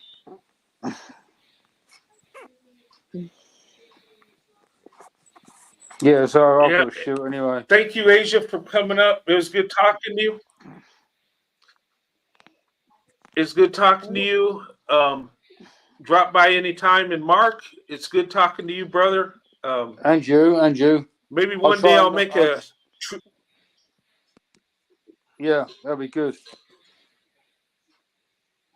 Yeah, I might try to get out to the UK here in a couple of years or so. That'll be good. That'll be good. Yeah, kind of hard now because my nephew graduated high school, and next year my niece is graduating, and you know, but yeah. But I'll get over there sometime. I mean, maybe you know, in a year or two we'll hang out and That's fair. you Yeah, know, that'll be good. I'll go. Anytime. Yeah, but hey, Mark, it's good talking to you, brother, and Yeah, I'll see you soon. and And you. you're Yeah, I'll welcome try here not to. anytime. Okay. Yeah, so I won't leave you. I won't leave you too long next time. Well, you're fine. It's good to see you. Yeah, I'm glad to see you. and you. Um, Yeah, but you have a good you have a good night, and and thanks for you. coming on. Uh, Cheers. Asia, Asia, thank you so much. Also, Mark, thank you. Um, you know, Corey, it was a pleasure talking to you. Also, um, thank you guys so much. I enjoyed today's show. Um, you know, I'll see you again. Um, Next week, I'll be on Saturday night. What time? I don't know yet. But we will have a Saturday show. Um, and what the talkie get what the topic will be, I don't know yet. But thanks, Noletti. Uh, hey, it was great seeing everybody. Hey guys, thanks for coming in. Akita, Mark, thank you so much. Um, it's good seeing you. Indiana Mom, good to see you. Asia, thanks for coming up. Corey, yeah, you guys, it's good seeing you guys again. And Mark, that was nice to see you, brother. I just feel like old times, you know. But I enjoyed it. And look, I hope you enjoyed the topic. And if there's anything you want me to talk about, send me an email. Okay. Um, you know, and if you want to be part of a show, let me know. Um, I'll see you guys again next week. Um, I might come up live during the week. I got to see how my schedule. If I get into that position here Tuesday, which I think I am, once I get there, then I might have more free time. So that'll be fun. But Saturday nights are going to be our time. Okay, that's what I'm going to do my live show. Now I'll throw up videos every now and then. If there's something I want to talk about, I'll give you guys a video on a subject. Um, and we're still going to have Ladies Appreciation Night. We'll probably do that next week sometime. I do want to do a live show on the Loving versus Virginia, celebrating Loving Day, which is June 12th. Okay, that's when the Supreme Court stepped in and made interracial marriages legal in all 50 states. A pivotal point in our history. And those of us that are married interracially, you can thank the Lovings for that, for standing up and putting love first, and putting each other first, and making it possible that we could be together, that we could fall in love, get married, even though we're a different race, and we can live our life the way we want to. And Swirl to investment that lives forever. As the Lovings pass the torch to us, we pass the torch to the younger generation, and I want to promote the Swirl to investment, and I will, till I take my last breath, because I do think it's important for our nation, for our people. I think it's, important for Black women to be shown love and respect from all groups of people, which we should. Um, you know, and getting our nation out of that segregated mindset. But anyway, hey, buy the book. Haven't seen you in a while either. And Godvita Goddess, thanks for coming in. But thank you so much, guys. I love you guys. You have a good night. God bless you and your families. And I'll see you next week. Have a good one.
Okay. Sorry, guys. I tried to close it out, and it was still live. It's weird. But anyway, thank you guys for being a part of this show.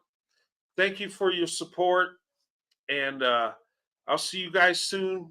Remember, swirl to investment. Have a good night. God bless.